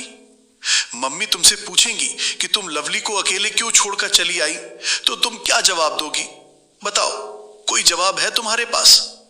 देखना, तुमको अकेले आया हुआ देखकर तुम्हें मम्मी बहुत डांटेंगी, तुमसे बात भी नहीं करेंगी, प्यार भी नहीं करेंगी तुम्हें। देखना तुम कंचन, तुम बहुत गंदी हो, मेरी अच्छी वाली बहन नहीं हो तुम। जाओ, मैं तुमसे बात नहीं करूंगी। अपन देखकर सब घबरा गए। अनुराग उसे संभालने की कोशिश करने लगा तो लवली ने उसे झटके से दूर कर दिया। मत आओ तुम मेरे पास। तुम्हारी ही वजह से कंचन मुझे छोड़कर मम्मी से पास चली गई। अब वो जरूर अपनी शिकायत मम्मी से करेगी। वो यही कहेगी कि मैंने तुम्हारे लिए कंचन को छोड़ दिया, इसलिए वो मम्मी के पास चली गई। अनुराग, तुम क्यों आए हमारी जिंदगी में? ना तुम हमारी जिंदगी में आते और ना ही हम दोनों बहनों का बंधन टूटता। चले जाओ तुम यहां से, मुझे तुम्हारी कोई जरूरत नहीं। कभी अपनी शक्ल भी मत दिखाना अब, समझे? अनुराग उसकी ऐसी हालत को देखकर डॉक्टर के पास गया। डॉक्टर साहब, इसे क्या हो गया? ये ऐसे क्यों कर रही है? डॉक्टर, इसको अपनी बहन की मौत का गहरा सदमा लगा है। इसे किसी भी तरह सुलाना होगा, नहीं तो ये मानसिक रूप से डिस्टर्ब हो सकती है। मैं इन्हें बहाने से नींद का इंजेक्शन दे देता हूं और आप सभी लोग आगे का सारा काम कर लीजिए। लवली को डॉक्टर नींद का इंजेक्शन देकर उसे सुला देते हैं। सब लोग कंचन की बॉडी को घर ले जाने की तैयारी करने में लग जाते हैं। तभी अनुराग को कंचन के पास से एक चीज मिलती है। कंचन अपनी जुड़वा बहन लवली से अपना बंधन तोड़कर, संसार के सारे रिश्ते नाते तोड़कर दूसरी दुनिया में अपनी मम्मी के पास चली जाती है। वो जानती थी कि किसी इंसान के दिल में दो लोग एक साथ नहीं रह सकते। उसे अनुराग को छोड़कर रहना ही पड़ेगा। कंचन अनुराग से दूर नहीं रह सकती थी, इसीलिए उसने इस दुनिया से दूर जाने का फैसला कर लिया। एक बात बच जाने के बाद भी उसने इस दुनिया में रहना उचित नहीं समझा। सबके चले जाने के बाद उसकी आत्मा ने उसे आवाज दी कि वो अपनी बहन की खुशियों के रास्ते आ रही है। लवली अनुराग से उसके जिंदा रहते कभी शादी नहीं करेगी और अनुराग मुझसे नहीं, लवली से प्यार करता है। उसे यह एहसास हुआ कि उसकी मौत ही सारी समस्याओं का समाधान है। इसलिए जब उसके कमरे से सब लोग चले गए, तब उसने अपनी पट्टी हटा दी, ऑक्सीजन की नली हटा दी और मौत का आने की प्रतीक्षा करने लगी। ये सब करने से पहले उसने सबके नाम में खत लिखा, जिसमें उसने अपनी अंतिम इच्छा लिखी थी। मेरी प्यारी बहना लवली, तुमसे ये बंधन तोड़ने के लिए सॉरी। लवली, मैं मम्मी के पास जाने के लिए मजबूर हूं, क्योंकि मैं तुम्हें खुश देखना चाहती हूं। अनुराग के साथ तुम्हें 7 जन्मों के बंधन में बंधे हुए देखना चाहती हूं, क्योंकि मेरे जीते जी नहीं हो सकता, क्योंकि मैं स्वार्थी हो गई थी। लेकिन मेरे जानने के बाद तुम ये मत सोचना कि मैं अकेली हो जाऊंगी। ऐसा कभी नहीं होगा। मैं तुम्हारे अंदर रहकर हमेशा तुम्हारे और अनुराग के साथ रहूंगी। मैं मम्मी के पास से तुम दोनों को खुश रहते हुए देखूंगी। मेरी ये इच्छा तुम जरूर पूरी करना। तुम और अनुराग शादी के बंधन में जरूर बंधना। हम दोनों बहनों का बंधन कभी नहीं छूटेगा। तुम दोनों की औलाद के रूप में मैं फिर से आऊंगी।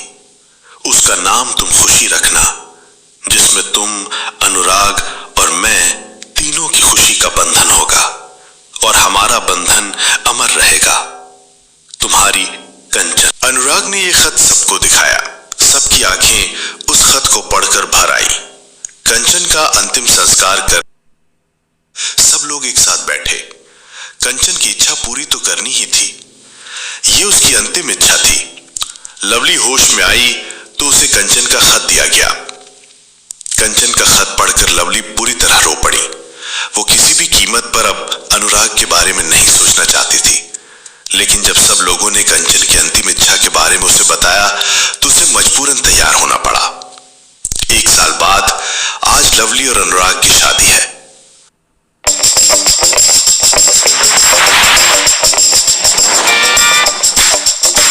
आज लवली और अनुराग की शादी है। ज्योति की शादी उसके घर वालों ने अपने ही बिरादरी के एक लड़के से कर दी थी।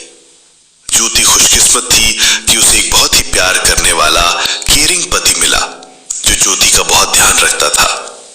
रोहित भी जॉब की तलाश में बाहर चला गया था और इस समय एक प्रतिष्ठित कंपनी में मैनेजर के पद पर काम कर रहा था। ज्योति अपने पति विराट के साथ आई थी और रोहित अपनी पत्नी कशिश के साथ। सब अपनी अपनी जिंदगी में बहुत खुश थे। लवली और अनुराग की शादी अच्छे से संपन्न हो गई। आखिरकार लवली और अनुराग मिल ही गए। दोनों शादी के बाद सबसे पहले कंचन की समाधि के पास गए। उन्होंने उसकी समाधि पर फूल चढ़ाए और फिर अपनी नई जिंदगी की शुरुआत के लिए दुआएं मांगी। उन्हें ऐसा लगा कि मानो कंचन मम्मी के साथ खड़ी होकर मुस्कुरा रही है। अनुराग और लवली 2 साल बाद फिर से कंचन से मिलने गए। इस बार उनकी गोद में एक सुंदर सी गुड़िया खुशी थी। प्यारे साथियों, इस कहानी से हमें यह सीखने को मिलता है कि सच्चा प्रेम केवल स्वार्थ और अधिकार से नहीं चलता। प्रेम में बलिदान, समझदारी और दूसरों की खुशी की परवाह करना सबसे बड़ी शक्ति होती है। कंचन ने अपने प्यार और अपनापन को त्याग कर अपनी बहन लवली और अनुराग की खुशी सुनिश्चित की। उसकी ये बलिदानी भावना ये दर्शाती है कि कभी कभी किसी की खुशी के लिए खुद को पीछे रखना ही सबसे बड़ा त्याग और सच्चा प्यार है। साथ ही कहानी ये भी समझाती है कि किसी भी रिश्ते में संवाद और समझदारी जरूरी है। अगर हम अपने दिल की बातों को समय पर साझा करें तो गलतफहमियों और दुखों से बचा जा सकता है। इसके अलावा ये कहानी हमें ये सिखाती है कि परिवार और रिश्तों में सहानुभूति, समर्थन और सम्मान बेहद महत्वपूर्ण है। नानी, मामा, लवली और रोहित ने अपनी समझदारी और धैर्य से परिस्थितियों को संभाला और अंततः सबको खुशी और संतोष मिला। अंत में कहानी ये संदेश देती है कि जीवन में सच्ची खुशी और संतोष केवल दूसरों की खुशी में अपनी संतुष्टि खोजने से मिलती है।